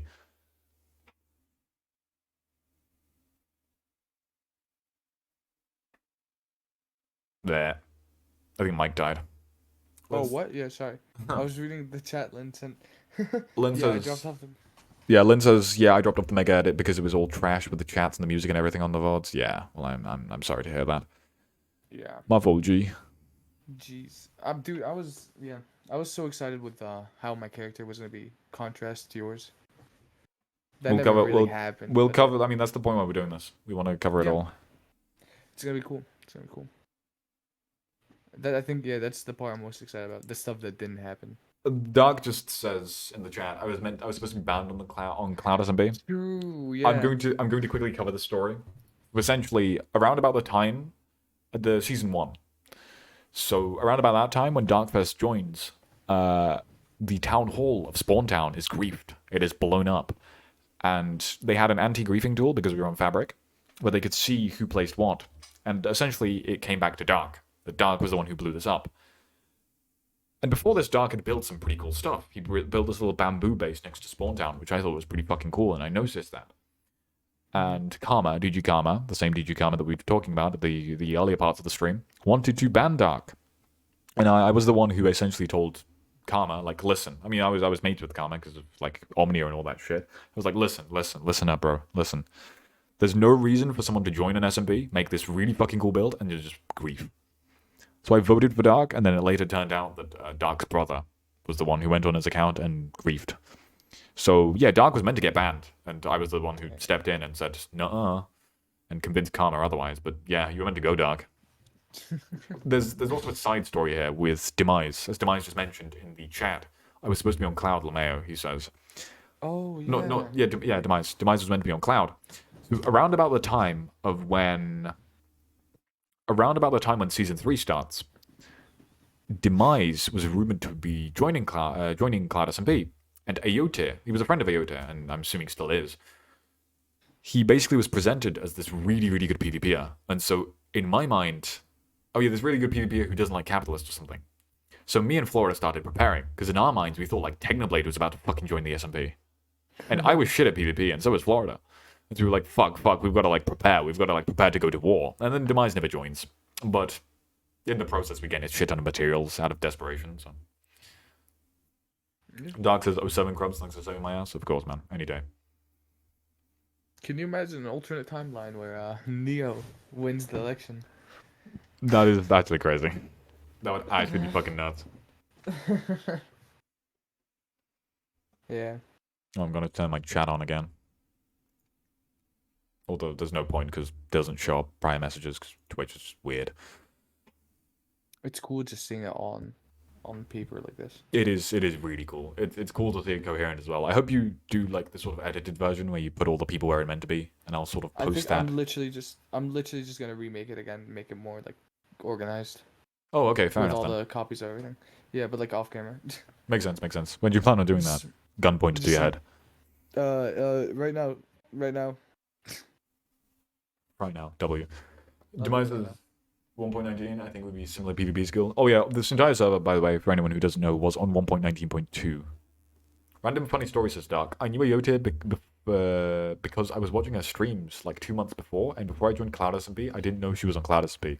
Yeah, so Dark just randomly joins Cloud SMP and finds the streamer he was watching, because Ayote streamed a lot during the time. That's kind of insane. Like That's kind of nuts. Like, can you how imagine does like that happen? can you imagine like watching a small creator like joining SMP and all of a sudden you're in the same SMP they are? And then he starts following her around. True, stalking that's her. a little weird. That's a little weird. I think that was the original reason, but yeah, we added some more to it. Yeah. Yeah, Demise knew Ayote beforehand. I literally when I clicked that when I joined that server, when I clicked that Reddit post, I literally thought I was about to join a bunch of like 5-year-olds. I thought there was gonna be just a bunch of Neos walking around. I'm not gonna lie.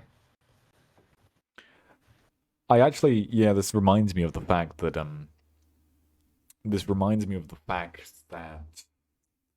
before there was also an individual named Pit of Creepers who we didn't mention because he didn't have much like sort of lore. He was sort of dating Lynn at the time, something sort of like that. I don't know. Don't ask me. Yikes.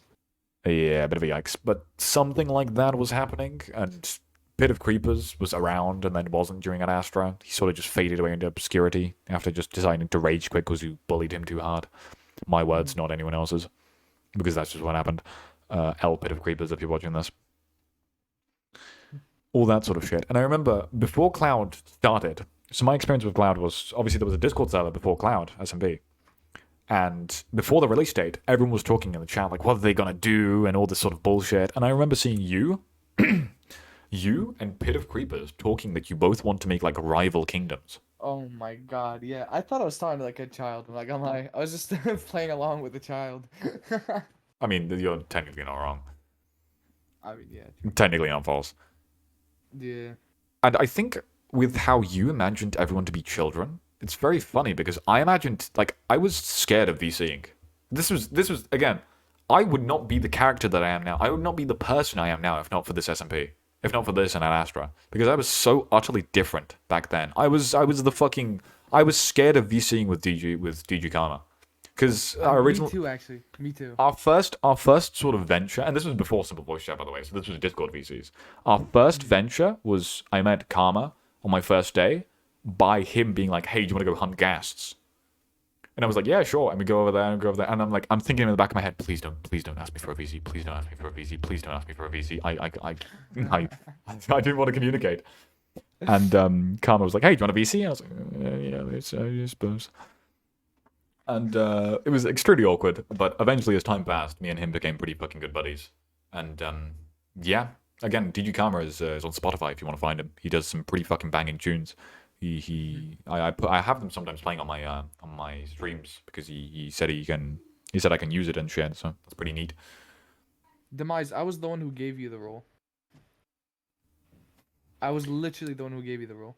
Lynn says PTSD kicking in. I'm assuming from Pit of Creepers. No, not Dark. Why did I call you Dark? Krubs. I on my end, I joined the server first day, and everyone was like on VC. I was like, yeah, okay, let me join in. It's probably a bunch of children there. I joined in. It's like fucking like old people, bro, like older than me. That was crazy. I instantly just couldn't speak to anyone. I was like, oh shit, these are actual people. I think it's interesting as well because Dark says, dude, I was low-key intimidated when you first talked to me, Krabs. Me too, bro. You had hey guys, you had like the deepest British voice. I was like, oh my god. That's the interesting thing because I didn't see it that way at all. Like I wasn't the person I am now. Now if I'm in a VC with someone and they're intimidated, I'm like, okay, yeah, fair enough, right? You know, it's me. Mm-hmm. But back then I was just some bozo, and like I remember my first interaction with Lynn Chica, which was again season 1. Right now this is just trivia talk, by the way, if anyone's just tuning in. My first interaction with Lynn was I asked someone to help me out with a raid, and it was Lynn and Gold, and I think Gold can be bothered.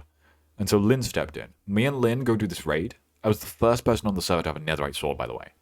I go do this raid, I fail, I die, and a creeper blows up my stuff, and there goes my netherite sword. So I was extremely pissed off. And that was just a thing that happened. And then I was like, no, we're not going back, Lynn. And Lynn was like, oh, fuck this, I suppose. Lynn says, I still low-key hate you for that. Fair enough, though. But yeah, Lynn later mentions to me that she was also intimidated by me. Which I found so fucking wacky during the time because I was the one who was like intimidated by everyone. Like I didn't want like this. I was just building up like social confidence. Like online and stuff. Me too, bro. And so to hear later in retrospective, there was like, oh, you know, Dark, I was low-key shit scared of you and like you and whatever the fuck. And I was during the time, I was not aware of that. So I was just sort of chilling. Damn, man. Yeah, all that fucking sort of bullshit. But yeah, no, very interesting sort of start. My original start to Cloud SMP as well was that I had a very strict regiment. My parents gave me a very strict regiment of when I could and couldn't be online on like Minecraft and stuff. And so I wasn't available for the opening day of Cloud SMP because it was American time. Mm-hmm. And so I logged on the next day, no one was online because I was UK time. I logged on in the morning, no one was online. I was like, fuck yeah. And I just started building. I started grinding.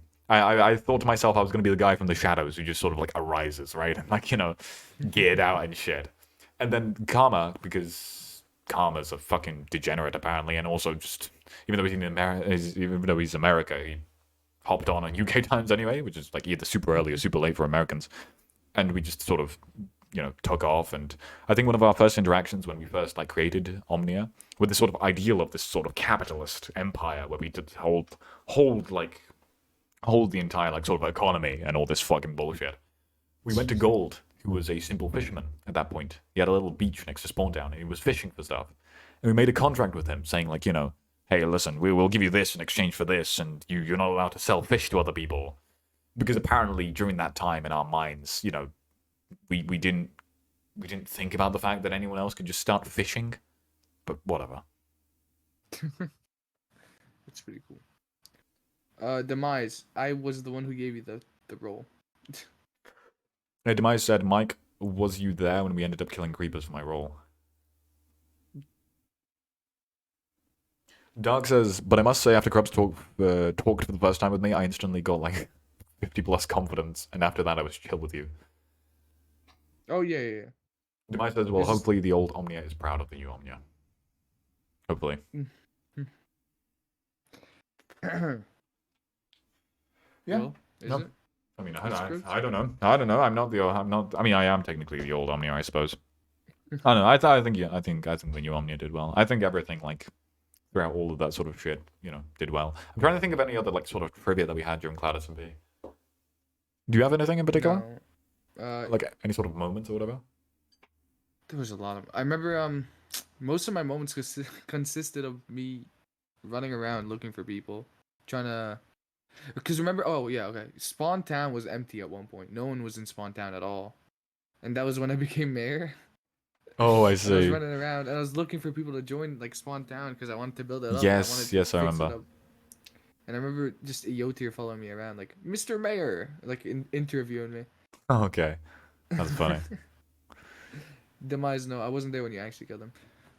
And then I remember Florida. You remember how quiet Florida used to be? Yes, that is true. Florida, I mean, he still is quiet, but he was way more quiet. I think everyone was way more quiet back then. Well, yeah, but he was like silent, like Yeah, true. one word every 2 minutes, bro. Like, every like 2 hours. I mean, True. and I remember. I don't want to say I felt bad per se, but I wanted to like help him build confidence, I guess. And at this point, I've already talked to most of you guys, so I've already built a little bit of confidence. And Florida was still like, I think like basically zero, so I wanted to help him build some confidence. And I told him, "Hey, Florida, you want to help me build a restaurant?" Which was Mike's. And I told him we could be business partners. We could build this restaurant, and, Yeah. work together on it. And we did that. And then he abandoned me from you. That's crazy. Yeah, I wasn't lying when I was like saying in the Cloud SMP like retelling. Florida just appeared. Like he literally just appeared and started giving me uncommon materials, and we both just literally looked at each other like, "What the fuck is this guy doing here?"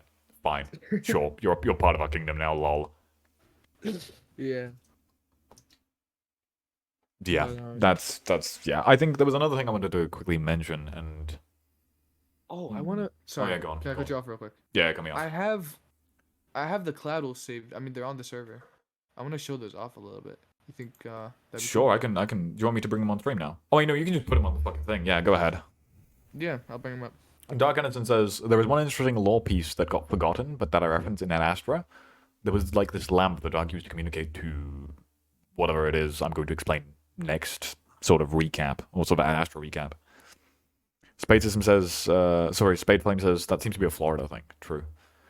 Lynn says, I remember I was stuck alone with Florida for the first time and it was super awkward for a while, and then he just suddenly started rambling for an hour. I was like, what the fuck is happening?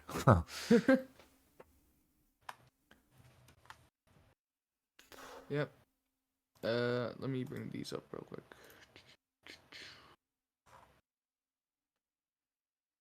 I remember I was, what's his name? What's the first guy's name again? Karma?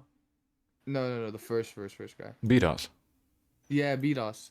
I remember he wanted people for the Claddle, and I kept DMing him, "Hey, can you give me the Claddle role?" I gave him like an example of one of the Claddles, and he was like, "I'll talk to you in like give me next tomorrow or something." And Is then that when he that day dipped? came. And yeah, that day came, and then I logged on to Discord. I looked at the announcements. It's like, I'm gonna be leaving, and DG Karma is gonna be taking my place or whatever. I was like, oh my god, he dipped on me, bro. That is actually crazy. Insane. And then I made Karma give me the role, so it was fine. W. Speaking of karma, before you bring up the cloudals and all that sort of shit, Mm. I get the feeling some people would sort of like. I'm looking at this now, and I'm first of all, I'm thinking to myself, holy shit, I'm egotistical because I'm just like on the front fucking page. But I just like to bring into context that karma, like I was not leader at all. I was not even related to leader. Stream paused. I was not even related. I mean, I was obviously friends with him, but I had nothing to do with anything. This sort of lore around my character, I just did it myself. There wasn't any sort of like admin intervention. There was nothing to do with that. I'm proud of these days. Bring it back, bring it back. I wanna keep like rambling about that shit real quick. Okay. Yeah. There was no sort of admin intervention. There was nothing on these lines. Cloud SMP, for the most part, was entirely owned by Karma. I had this character that I sort of created was just me, which I again, anyone looking back on this would probably be like, oh yeah, he created Astra lore. I didn't create Cloud SMP. I had nothing to do with Cloud SMP. I just sort of had the lore idea near the end of Limbo and sending them away. And that was done. That wasn't with the admin intervention. We did that. Wait, essentially, we did that on our own server. I think no, sorry. At that point, yeah, at the Limbo point, I was given ownership. I think like right at the end of Cloud SMP. I was given ownership because Karma realized how passionate I was for the server and how passionate I was for making all this lore and stuff. And what he did was he gave me the console and stuff. And what happened was, when Krubs sent everyone to Limbo, and I still have this on my stream. I don't know if I've privated it or not. I might unprivate it. But what happened was when Krubs sent everyone to Limbo, I closed the server. Do you remember that? I closed the server, and no one knew I was going to. Like, which was so fucking cool. Yeah. No one knew what was going to happen in terms of Limbo. That's the other thing. The lore here, the lore on this server was completely and utterly fresh. There wasn't anything planned. People Dude, didn't have scripts. You didn't tell me that I was gonna be betrayed in Limbo, so I was running around like an idiot trying to find this author so we could do the lore that we had planned, which apparently you had other plans. Mike didn't know. Mike didn't know the author was going to betray him. And I played the author in Limbo. I was the guy who was running around with swords trying to kill people. And so I just started smacking at Mike, and Mike got really confused. And I suppose that betrayal felt real because it was. It was real, and I was so confused and like disappointed that I didn't get to do it. Yeah. But then it turned out good, so that was fine. Yeah, no, everything was improvised. No one knew we were going to Limbo. No one knew about any of this. All these people that AOT gathered for this fucking lore event had no idea what was going to go down. Then the server just ends, and then we post a fucking link in the announcements being like, join this server, which was the version. There was Limbo. It was the version with the dimensional doors, which I think was like 1.12 or some shit. Wait, I didn't know people didn't know about that, because I knew about that. Yeah, obviously, but you were fucking in on the plan in lore. Yeah, I know. I didn't know people didn't know about that. Oh no, people didn't know that. People didn't know they were going to Limbo. Like nobody had any fucking clue. Like it was all completely fresh, and everyone didn't know they were going to be trapped in Limbo. Huh. They were quite literally just strung along by Yoyoto and Krubs. I suppose the argument can be made. There's another thing I quickly want to point out. The whole Aota killing Florida thing sort of pops up later in Ad Astra, and It does. I suppose Aota's character is actually pretty intricate in Cloud SMP because she is almost as much of a manipulator as Krubs is. Whether she knows it or not. Whether she knows it or not, but she has that sort of manipulative side to her because Krubs very clearly said to Aota, it's either his head or yours, which also not only does it put the blame on Aota, right? It's sort of Aota's fault because she could have sacrificed herself in instead of Florida, but she chose Florida. She chose her friend. Who, yeah, at this point, Aota and Florida are pretty close friends in terms of lore and in terms of out of lore, and they still are to this day, I'm pretty sure.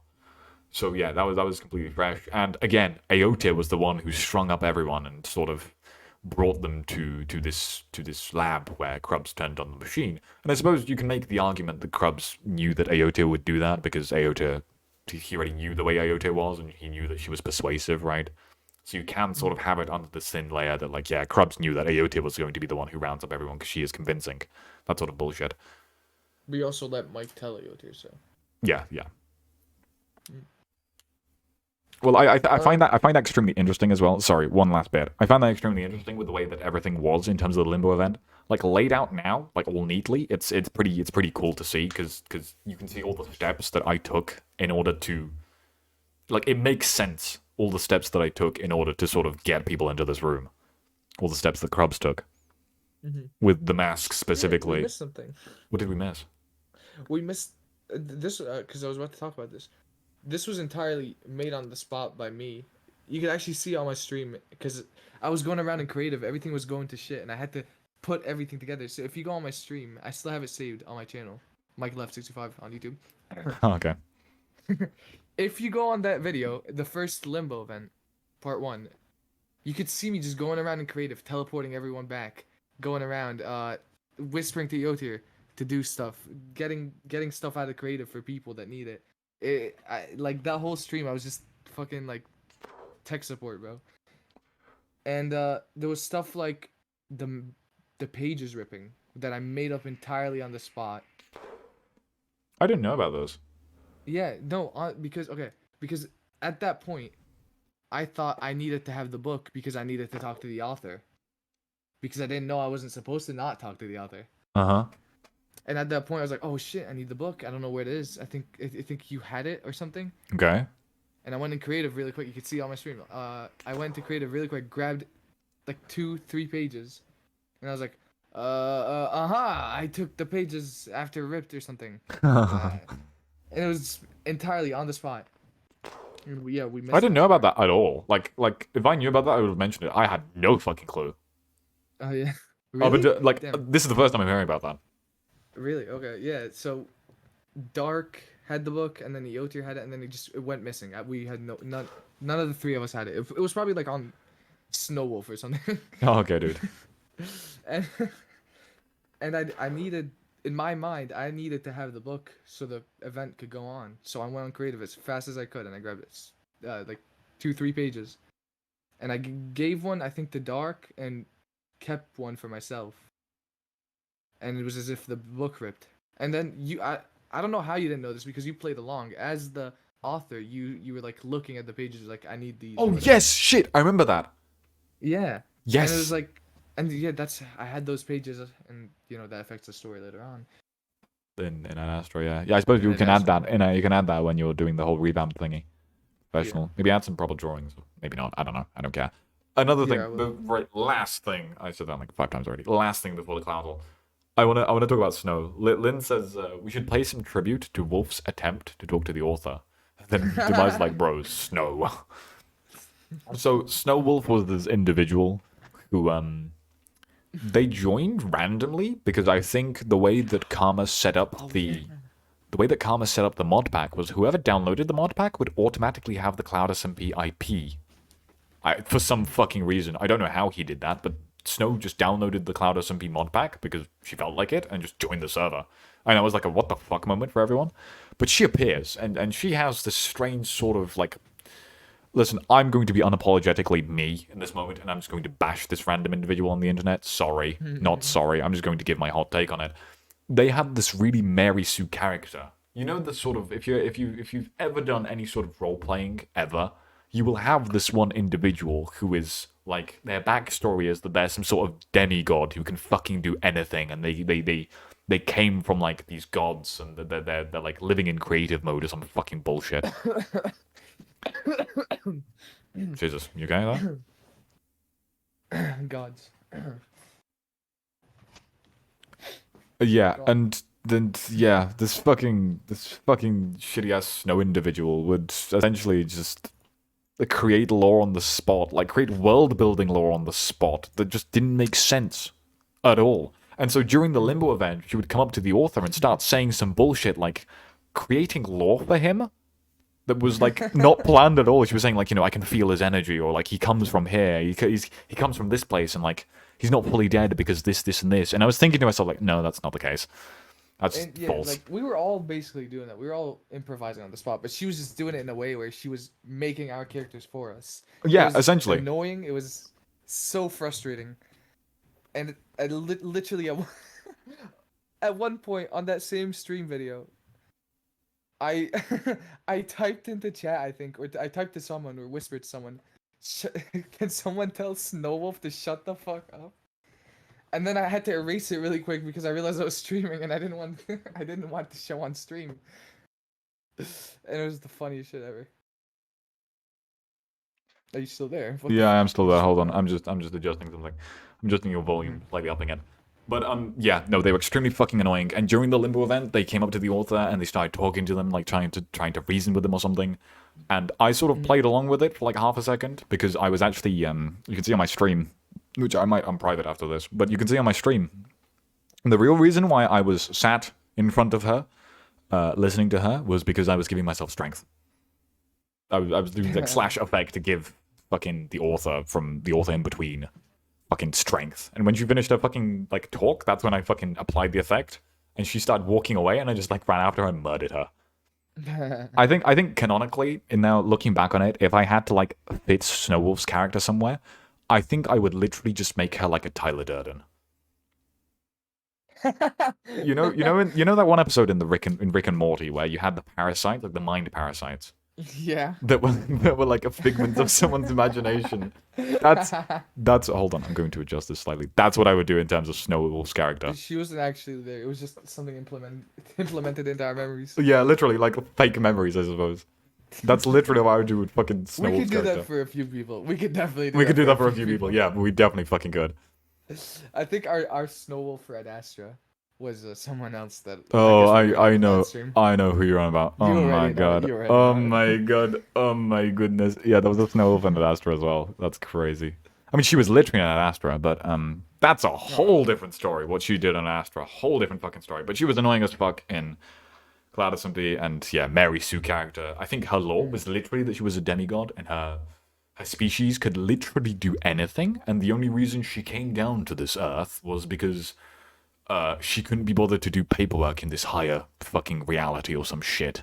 That's wild. Like fucking just really stupid shit. I'm gonna read the chat real quick. Oh yeah, sorry, go on. On our end, when Snowwolf was I think you were fighting Lynn in the O tier. As the author. So the As the author, when the author. author was fighting Aoda and Lin, like the final sort of bit before Lin killed him, yeah. Yeah, on our end, on at least my end, Snowwolf was there. Dark was definitely there. I don't remember who else was there. But she There are goes, a lot of people. Oh, a lot of people. Oh, you mean... Oh, yeah, whatever, sorry. Oh yeah, yeah. Oh wait, no. It was after you were killed. It was after you were killed. After the author was Oh yeah, dead. Lynn just said in chat, we killed the author. Wolf, no. You might think you did, but no. His she goes something like his essence still goes on in this world. People like him will never I don't know. Yeah, shit some like that, fucking... like, some no, fucking no, he's anime... dead. Yeah, literally some anime protagonist bullshit. Like, no, he's literally dead. Like, he's never coming back. He's dead. And then Snow was trying to, like, create lore for him or some fucking dog shit. You don't understand. His physical body was destroyed, but his consciousness is still out Oh there. my goodness, please. Like, dude, we killed his soul. Shut up. I'm gonna read the chat real quick. Mhm. And Demise says, on Ad Astra, she tried making chatting shit about me and her being related in lore. And then Demise says again, like, this was when Demise was more of a background character lurking on people. And then Chica says, we killed the author. Wolf, no. You might think you did, but no. Dark also says, dude, I had one stream when I was casually playing and I heard her singing. And I was like following her and she was just out of character singing. Okay. Spade says, oh yeah, Yoda told me about her snow before, goddamn. Demise says, goddamn, it was bad. It's so much more worse than what we were saying. And then Rose is I like, kinda how hope much she sees worse? this. Far I worse. kind of hope she sees this. Same. Dude, when she first joined, we all crowded around like, woman? True, actually true. I don't. I did not understand this. She joined, and apparently everyone just fucking like literally crowded around her It in was the BC. literally a crowd, bro. Like, I was like, what the fuck is going on over there? It was like a circle. Yeah, everyone was just like, "Woman joined the server." Like a It was all female. like, it was all like the like dudes just all of a I sudden know, popped on. It was I Creeper. know. It was Dark. I mean, not Dark. It was Karma. It was I think Nodi maybe. I don't know.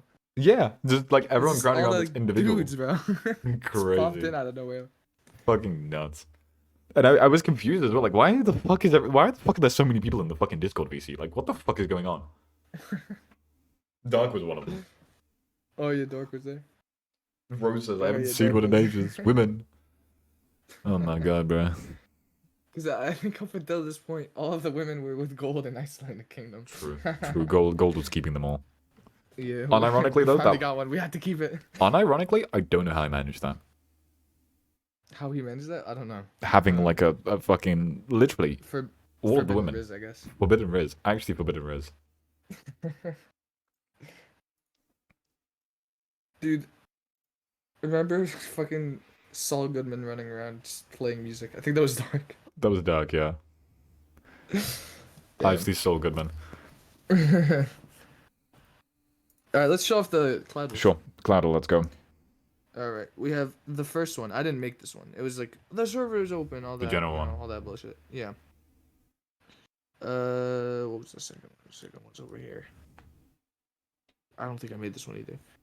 Oh, but here we Oh, no, look at the top right. Look at that. That's Spawn Town. Yeah. No, go into yeah, the first it's one. Go into the Spawn first one. I want to see if was there anything on the first one? Which one? The first. Oh, is this the first one? Oh, the first one. Yeah. Was there anything there? The first one was like first day server just Oh, this opened. dog shit like nothing. Okay, fair enough. Yeah. Why was there a number here? Look at the right. Well, call 1-800-265-3389. Like what? don't know. Do you think that's BDOS's actual phone number? You want to call? Do That'd be you crazy think if it we've accidentally doxed him? Probably not. Surely, right? Yeah, look, no, Certainly. yeah. If you go back on the last one, I want to quickly mention. Oop. You can see today report them. Don't call that number. Yeah, don't call that number. DM BDOS instead. Lol. This is a completely random phone number. That's actually hilarious. That's funny. I don't think I've ever read this. Me neither. I didn't know this existed until you started making them. Yeah. Okay. And then we have the second one, which you can see right here. This is where Omnia started. Can I actually read all of this? Hold on. So Yeah, move yeah. to the right. I'm gonna read all of it. Okay. Let's start from this. Mob griefing and phantoms disabled. By popular vote, mob griefing, creeper explosion, block damage, and phantoms have been disabled on the server by the super awesome, totally not biased. Is that owner? I think so. These were like weird quality because he made them and he didn't do a good job. Admin BDOS. To fill the space below are some more pictures of Spawn Town. Spawn Town's new homes and shops. Dude, don't draw on the fucking cloud, man. I didn't mean to, bro. So this was Spawn Town. These were the pictures of Oh my Spawn Town. god. This is where you and Eoti were fishing. Yes, that was a fishing scene. I didn't mention this. Yeah. But There's a picture of you and Eoti fishing that you drew. yeah, no, that was my first interaction with Ayota during season 1, where we would sit on this little thing and we would fish. And Ayota was insanely lucky for some reason. She was getting enchanted book after enchanted book, and I was getting dog shit. And that was the first proper interaction, which was later sort of used in an animatic that Ayota made of Krubs and Ayota. That was the first interaction. Mike's is right here. The restaurant that Mike made, Mike's, as he aptly named it, was over there in that location. Yep. Look at go to the screenshot above actually. This one? No, top, up top. Oh, this one? You see the Luffy skin? Oh yeah, that's That's Beatos. BDOS. Yeah, BDOS had a Luffy skin. Yeah. Monkey D. Luffy. Yeah, and that was Spawn Town. That was the early days of Spawn Town. That's where it looked. The building behind, like on the far left, I suppose, next to the rising sun, far left. The town hall, the beginning of the town hall. Far left, Oh. Mike. Yeah, that's the beginning of the town hall. Dude, I'm so stupid. Ignore me. Yeah. I think I don't know who this is, but this right here was Neo's, I think. That got burnt down, I swear. Yeah. Like, that got obliterated. Yeah, but I think Neo was the one who first built it. Or someone first built it. And this was the overhead view of Spawn Town, actually. The one in the Mhm. middle. If you want to focus in on that. Yeah, that was the overhead view of it. That's what it looked like originally. That was the seed. That was the beginning of the Cloud SMP. Lynn's house goes here. Yeah, Dark Yeah, wasn't on here. nice. Dark wasn't on here yet. Because Dark says, I haven't played then. Mm-hmm. That's crazy, dude. My house goes right here. Mm-hmm. And then under that is the thing that Yes, happens. yes. Yep. Damn. Right here. Scroll down. I want to read the thing below it. Like, give me like enough space for me to. Yeah, the rise of Spawn Town progression. The town at spawn. Okay, bro. Good naming. The only recognized town at this time has been coming along nicely. BDOS recommends you to build a house temporarily. House/temporary shelter at spawn for upcoming lore events, which never happened. Various buildings, such as houses, farms, mines, and shops, see left, has been popping up by wonderful players of Spawn Town. Rumor is afoot that the election will be held soon to decide on a diplomatic leader for the Spawn Town, for the town to make important decisions on where and how to move forward. Moreover, the economy of Spawn Town is on the rise as more people join the SMP and more players begin to trade at the town. For more news and the latest updates of the Cloud SMP, stay tuned at the Daily Cloudle. the Daily Cloudle. Okay, bro. The Daily Cloudle. How did? The Daily Cloudle. That's crazy. That's crazy, dude. Just, actually, no. Wait, are those red lines? Like, oh my goodness. Yeah, I know. He did that, not me, dude. Okay, bro. Let's see the next one. The Omnia Scrap Shop is open for business. The Omnia Scrap Shop is now open for business. It a trust. What? What the fuck?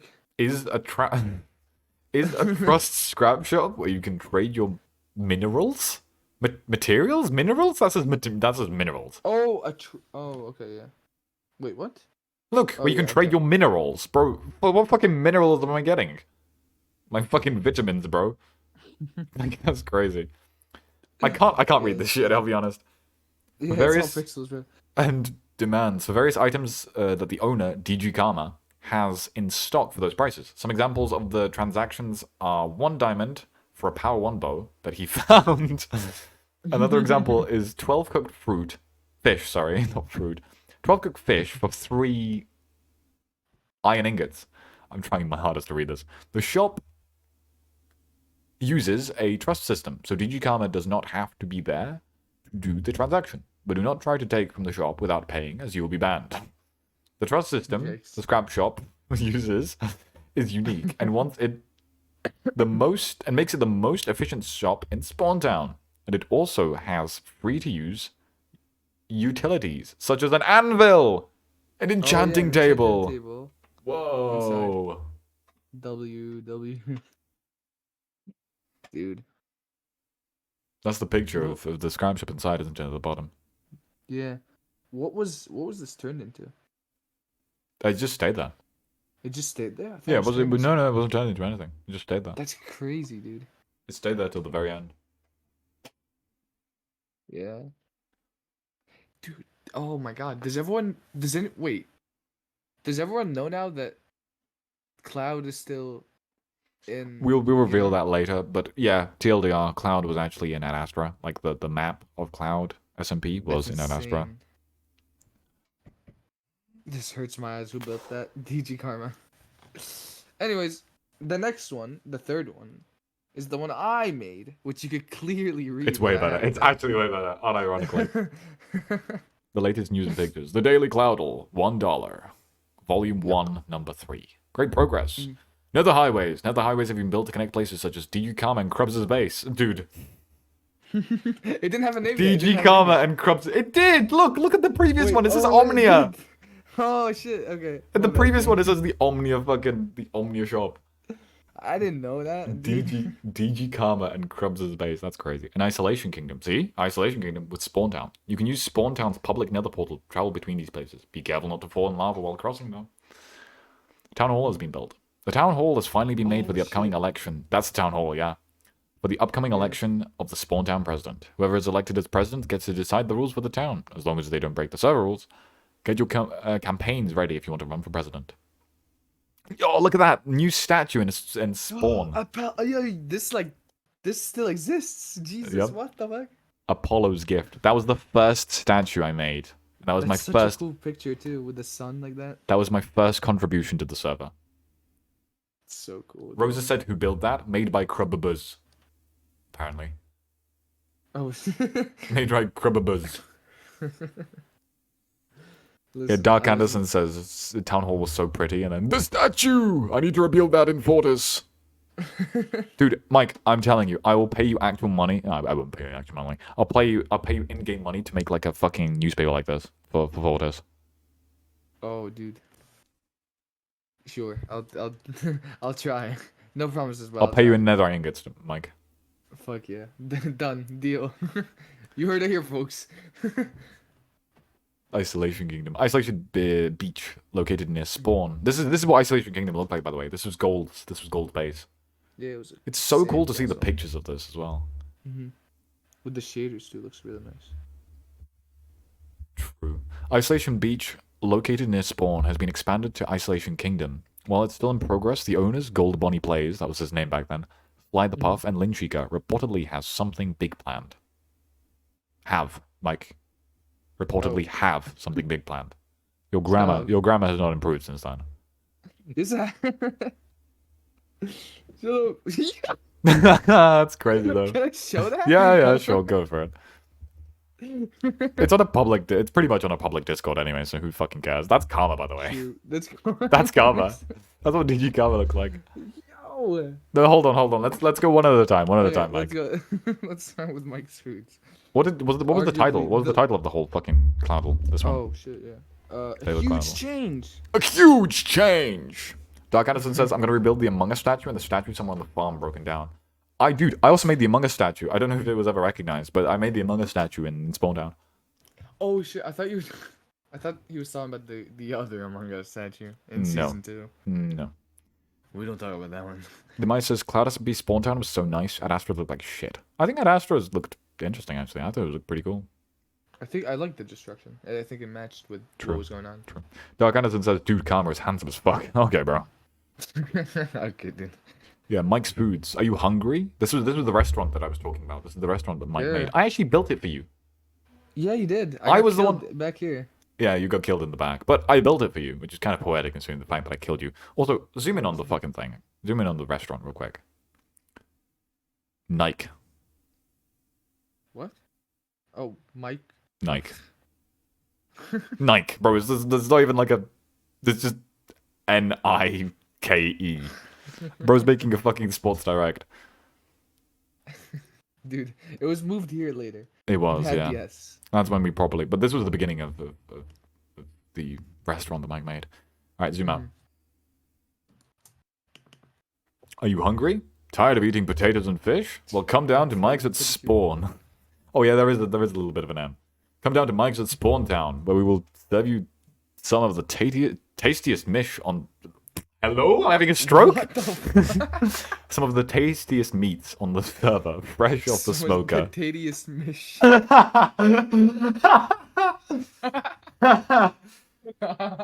Dude, I think this is the fucking, like, the same energy as the maybe at fucking Dust Till Dawn.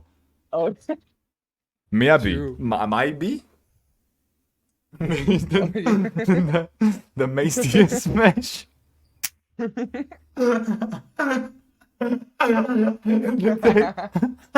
Lynn says, that dainty mesh. I disconnected my screen.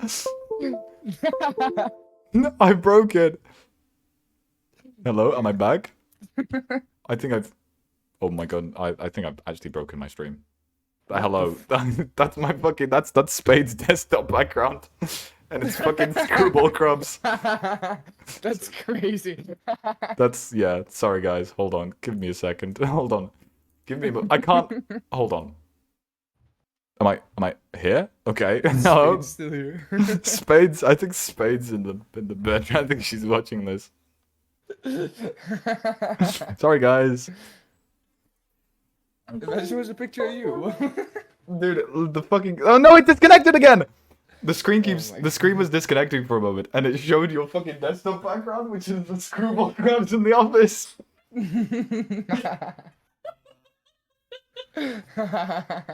That's actually fucking hilarious. The tedious man.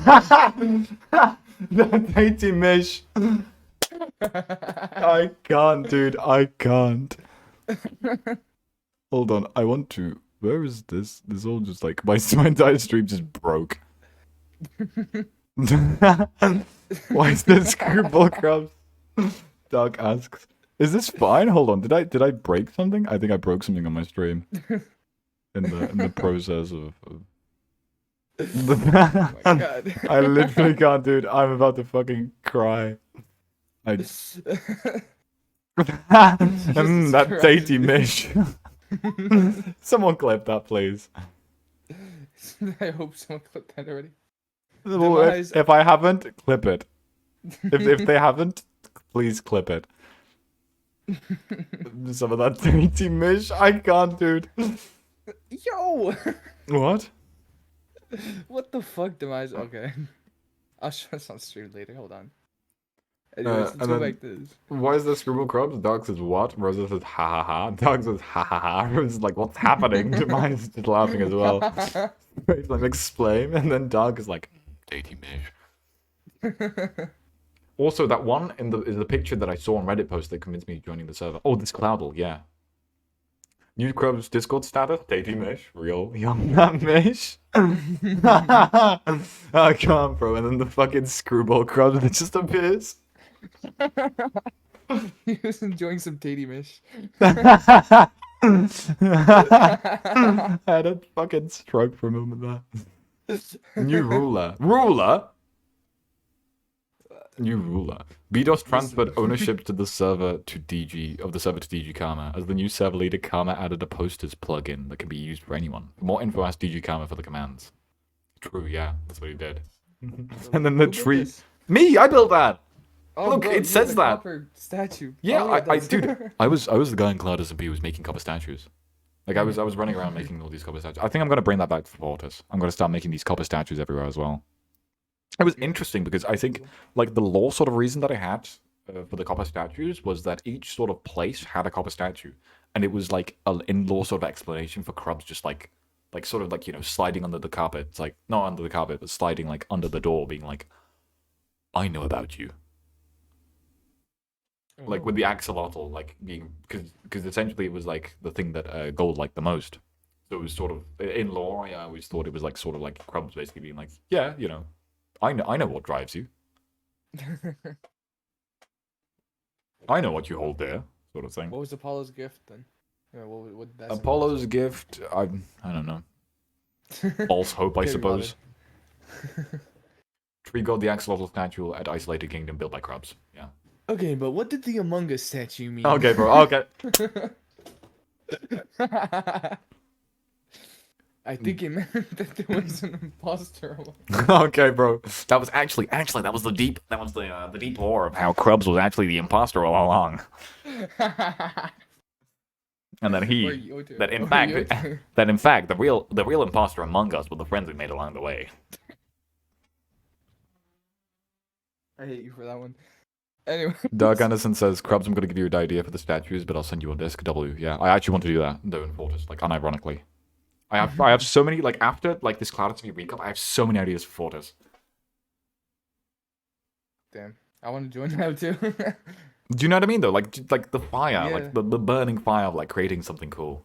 Because like That's so I feel cool. like Fortis SMP at the moment is like the point of like season 1 Cloud, you know? Mhm. Things are just starting to happen, you know? Shit's Yeah, I just get that. starting to happen. And then Gen 2's gonna come, which means more people, right? Mhm. It's just starting to like arise and like all of these possibilities. But like, can you imagine Fortis like season 3? Like Cloud season 3? True. Do you know what I mean? Like the glory days are just ahead of us.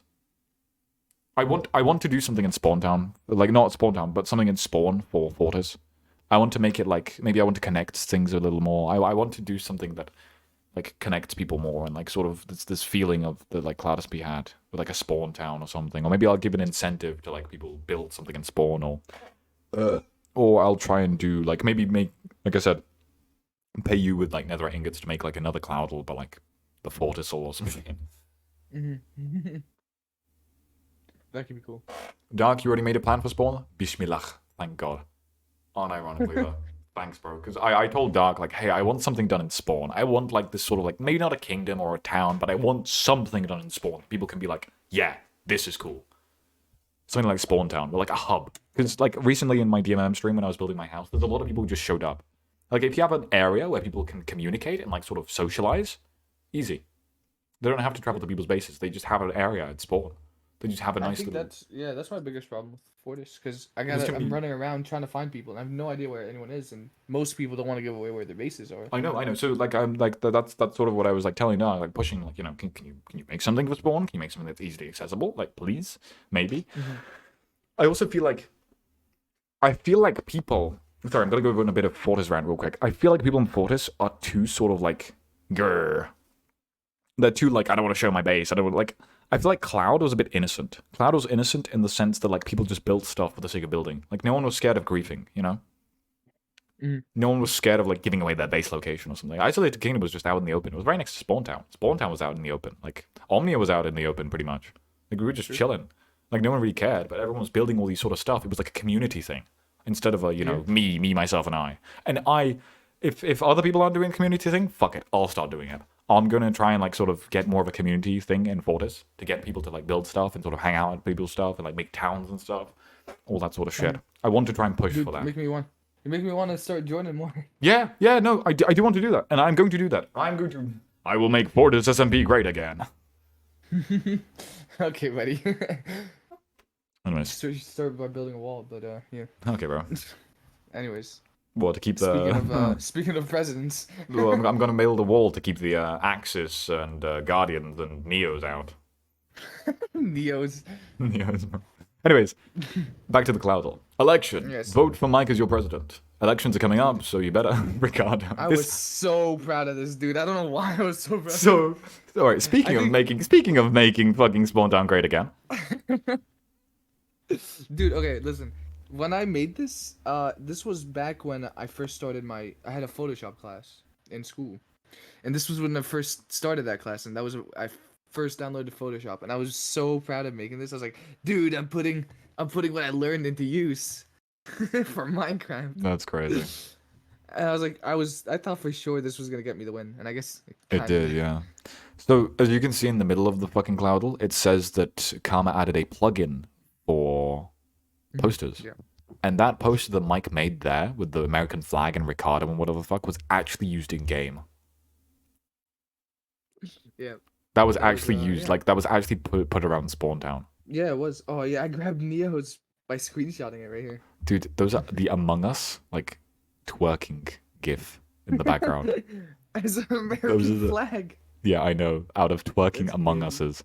Vote for That's Neo. crazy. He's cooler than Mike. Yeah. I feel like Neo is like secretly a god-given comedian. And I'm saying this unironically. Like, look at this. If you like this is a shitpost. Like, he was shitposting before people were shitposting. Look at it. It's a shitpost. It is just a shitpost. It's literally. He was shitposting before people were shitposting. He was shitposting before it was cool. Unironically, that's my hot take. You can clip it. You can send it to Neo. It'll fucking boost his ego or something. I don't know. That's crazy. But yeah. Elections are gonna. We already read that, right? Yeah. Yep. Oh, hold on. Fourth Spade said something in the chat. Hold on. Okay, I'm back. First of all, dickheads, I had that randomly set because it was the first thing that popped up because my changing background conflicted with wallpaper engine. And second of all, there is nothing wrong with Screwball Crubs as my background. And then Rose is just saying, what did Neo even do to you all? And then Demise is like, can we petition to ban Neo? Spade is like, What is all this Neo hate? Like, come on. True. Come on, guys. No, dude, I hated Neo because Same. Dude, Neo was such a squeaker. he was. I forgot about that. Neo No, literally, no, unironically, through the time from Cloud SMP to Ad Astra, he literally grew up. True. Actually, true. Like, we grew up. Mm-hmm. True. It's insane. Doug says Neo, unironically, is the most funny person on Fortis. On the Fortis. Okay, bro. Spade says Neo just hops in from time to time to say the absolute most unhinged shit. True. Neo also had a fuck. Do you remember when Neo was using his, like, soundboard? Oh my goodness. I had him muted. I had him muted for 80% of Cloud SMP on Discord because he would just spam the soundboard like a fucking annoying dickhead. Remember when Malone liked that? Oh yeah, that was a whole little thing. That's gonna be for the Ad Astra trivia though. True. Linjika Remember? says, remember when we thought Neil was a girl? My bad, gang. True. He was such a squeaker that people, I included. I thought he was a girl. I don't remember actually. I don't know. Yeah, but he kept taking down my posters, so I got mad at that. Dude, Rose asks, is he really that bad? He was. Trust me, he was. I feel like people give him too much slack, but he is probably the youngest in any of the SMPs. He is Mhm. literally a child, so it's the reason why we Mhm. find him annoying. I'm sure if he grows up like to Mike's age, he'll be fine. Hopefully. Yeah, hopefully, hopefully. Um, yeah. Neo is actually pretty chill now, so Spade, people just like to complain. I think people still have this sort of like, most of the Cloud SMP people and the Adastro people still have this image of Neo, like, Neo. Like, Neo waffles, you know? You know what I mean? Like, Two, actually. Two. Neo. The fucking shit posting Neo and the fucking spamming soundboard Neo. Both Both Neo and Dark are the same age. Well, Dark. Dark is a little more mature than. Yeah, Demise says both Neo and Dark are the same age. Look at the difference, dude. Dark is a specimen. Dark is a special specimen. Dark is unique. It's in the sense of like he's like me unique sort of thing. In the sense that like he's extremely mature for his age. Like I'm extremely mature for my age as well. Like that's like 1 in a million though. Mhm. Dark Anderson I think actually did chill with Neo during Cloud. The Daily Cloud. I mean, it makes sense. They're the same age. They're bound to. Rose, you're Yeah. not 28. Dark She is is. unique in a good way, but fucking hell. And Lynn says, because of Neo, I can never eat yogurt again. Oh my goodness. I remember that. Ugh. I don't want to even think about it. Let's not bring that up. Let's move on Okay, to Cloud. let's move Cloud on. Let's move, 05. guys. This one, I was so proud of this one. Just because it's blood. This is weird, actually. Why did I put these together? What? Why did I put love with the end here? Hold on. Yeah, the contrast though. Love. Locals. Oh, hold on. Zoom out first. I'm gonna give a bit of like trivia in terms of like what the fuck like was going on here. So this is at the end of season 1, when we were transitioning into season 2, and this is where like the limbo gateways opened and shit. And we weren't meant to go back to this world in season 3. That was something I petitioned for. And that was something that like won a vote, I think. We weren't meant to go back. So this was the end of Cloud SMP. And so you can see in the middle picture, everyone just placing random blocks and burning shit down. That was real. People just went full Oh, yeah, chaos true. mode.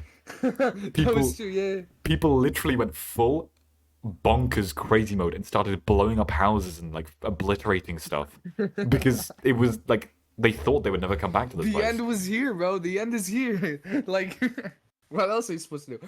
Dude, I remember I built a base out of just random blocks, like right here, Uh-huh. somewhere.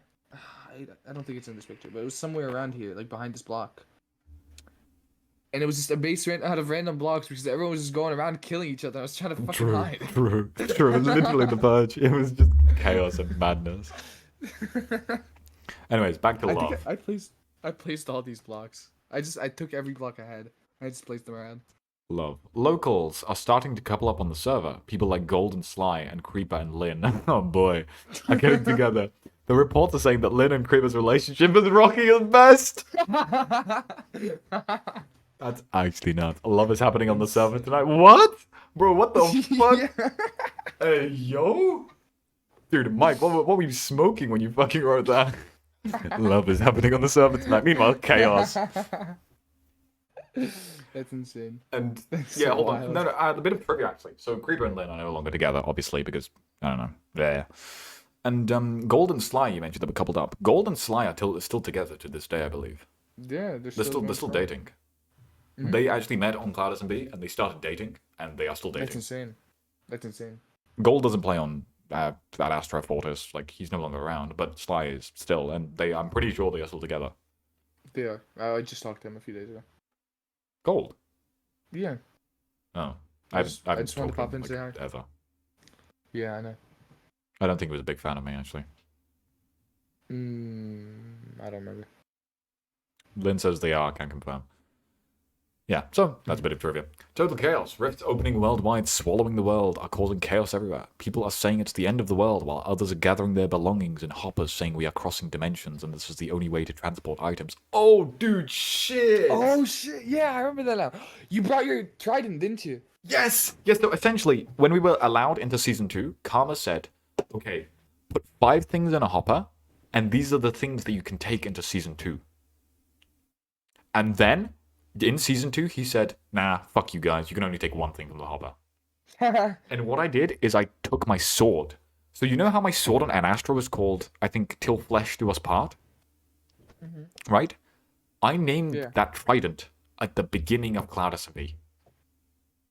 I had the same trident throughout all 3, or all 2 SMPs, I suppose, from Season 1 to Season 2, because I technically took it back with me through the hopper. Then to Season 3, obviously, because I got my stuff back from Cloud SMP. And then in Ad Astra, I had the same fucking trident. It's been there since. It's literally, that trident has literally been there since the beginning. There's one fucking trident. It's insane. Pack the 5 most important things, because this might just be a beginning to something crazy. Thing. Dude, wait. What are you trying to... Oh my god. Oh, yeah, this is the destroyed... This is like everything destroyed when the chaos was like happening. God damn, bro. The Apollo statue is left untouched, though. True. Oh, here it is. You can barely make it out, but there's like glass right there, and it's hidden there. Everyone, you in Florida, and I think Karma were running around just killing each other. I was like, dude, I gotta get out of here. True. We just started PvPing at the end. That was insane. I think, which one's this is my house? Yeah, that was your house. Yeah. And that thing right on the here left somewhere. was the Cloud, like, news building that was never finished. Oh yeah, like, ever. it was never finished. Florida was building that. Krebs, the Apollo statue survived through Ad Astra, no? Yeah, true. It did. And then, obviously, on the... Oh, you can see in Los Pollos Hermanos at the back, the white sort of building there. Oh yeah. No, not that. The thing to the left, next to the town hall. Middle? This? Yes, that was the Los Pollos Hermanos. Oh, no, that was Oh, Mike's. that's No, that That's is Mike's. You were right the first time. Yeah. Yeah. Los Pollos Yeah, Hermanos, that's which was... Mike's. And then. Yeah. This thing Wait, here, is which that was... I think it was behind that, but the render distance wouldn't catch it. But essentially, there was someone who owned the server, apart from Karma at that time, called Noti. He wasn't a very good leader. He was a bit shit. And he built Los Pollos Hermanos from Breaking Bad. I was just sort of chilling there. And then on the right-hand side of the cloud is, there is no escape, there is no escape, there is no escape. The usual sort of end of the world sort of bullshit. And that thing there, that little eye there, was actually the Eye of Limbo. In the Limbo dimension from the Dimensional Doors mod, the Eye of Limbo was on the sky constantly. And this was a screenshot taken from Limbo. Yeah. Damn, dude, this is so cool to look back on. I actually have one more thing I want to show. If I still have it. Sure. You can keep talking while I look for it. I'm not sure if there's necessarily anything else to talk about, though. Fair enough. I feel like we've covered all the trivia in terms of that. Like, the Eye of Limbo becomes really important in lore and Astra or whatever. But, like, I don't know, lore aside, like, I'm missing... I'm getting nostalgic, man. Yeah, me too, bro. Like, dude, I really just want to recreate this sort of feeling in Fortis. Like, I want to do the same sort of community bullshit that we had and the sort of laid-back sort of shit. So check Discord for the 2 screenshots. Sure. I'll check Discord. Some bullshit, bro.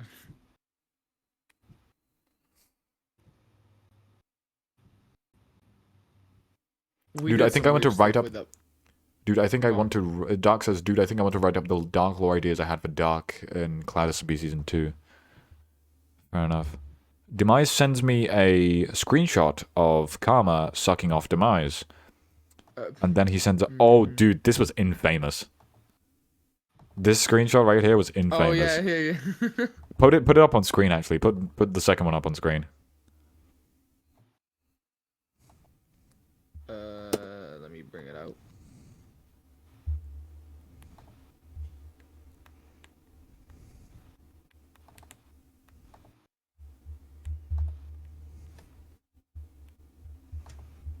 Here it is. Image. Yep. Yep, that was when the banners thing was added, and this was actually in Omnia, I think. Oh no, it wasn't. This was somewhere else. Was it in Omnia? No, this is Omnia. Oh, this is Omnia. Yeah, this is inside of Yeah, Omnia, this. Yeah. and that's Karma looking at some ass. God damn! Is Molly, that Molly. Nodi next to him? Oh, I just closed Yeah, it. that's Nosy. Yeah, that's the fucking the troll face was Noti. Mhm. And Demise is like, I'm so Nodi, proud. Nodi was. Yeah. Demise says, I'm so proud to be a part of Omnia.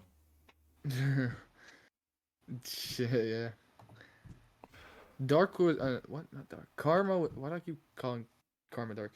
Anyways, dude, I did it again. Karma brought in Nodi and that little gang, and they were friends with Karma, right? Like IRL friends. Yeah. And then and then they kind of just took over for a bit in season 2, season Yeah, 3. they kind of took over and they did their own thing, and it was sort of almost like a circle jerk between them. I'm not gonna lie. Sorry, Karma. I love you and all, but it kind of was that way. And everyone else sort of felt excluded because they were doing their own sort of thing.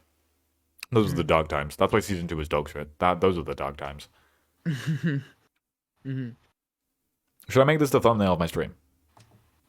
Sure. Look what I got. What? If it loads in. Ooh, interesting. This was gonna be volume 2 for season 2, Oh, I see. and that was the layout for it. And that Just change this, and then you have like the Fortis SMP like thing, just right? change that. Yeah. Yeah. I mean, the daily, I don't know whatever the fuck you want to call it, and then I can just start posting it. I think that'd be The like, daily I think that'd be Fortis. cool. No, that sounds weird. I think come up with like a unique name or something. Okay. I think that'd be, I mean, you've got the thing here, you just sort of write something out and get a few screenshots, right? Dude, listen, I can even write it out. I have a few ideas for like, I suppose you can do like 1, 2, 3, 4, 5, right? With all the stuff that's already happened. Just to sort of immortalize it. Because if you think about Cloud SMP and the way we did it, right? Obviously we have streams and stuff, but summarizing everything like this, like we did in Cloud SMP, we will one day Yeah. look back on the Fortis SMP, whatever the fuck newspaper, like we're doing right now with Cloud. True. And we're gonna Dude, I reminisce kinda over wish- all those memories through those screenshots and that fucking text. I wish we did that for Ad Astra. True. Same actually. That would have been better. Krubs, I'm requesting to put the first screenshot up says Demise for the non-Ad Astra members watching. Mike, sure, whatever. What do you say? The first screenshot of Karma sucking off Demise. Oof, okay. Fortizzle? Fortizzle does Rose. That actually doesn't sound too shabby. The Fortizzle. The Fortizzle. That kind of sounds like something sexual though, so maybe not. It does, yeah. Or something from Rick and Morty. Taking you to the Fortizzle. We're gonna use the Fortizzle and the Plumbus, or Yeah, Plumbus, real. whatever it's called. Like, this is a screenshot from Ad Astra though. This isn't Cloud SMP. I don't know why. I don't know who took this. I don't know why they took this. I don't think I want to know. That looks like my inventory. I'm not gonna lie. I don't know. Wait, No, that's not right. Wait, no. I was about to My say, like, inventory dude. was red. My inventory's red. Oh yeah, that is true. That is true. My boomerang is red. You what? My my boomerang and like sword and stuff were red.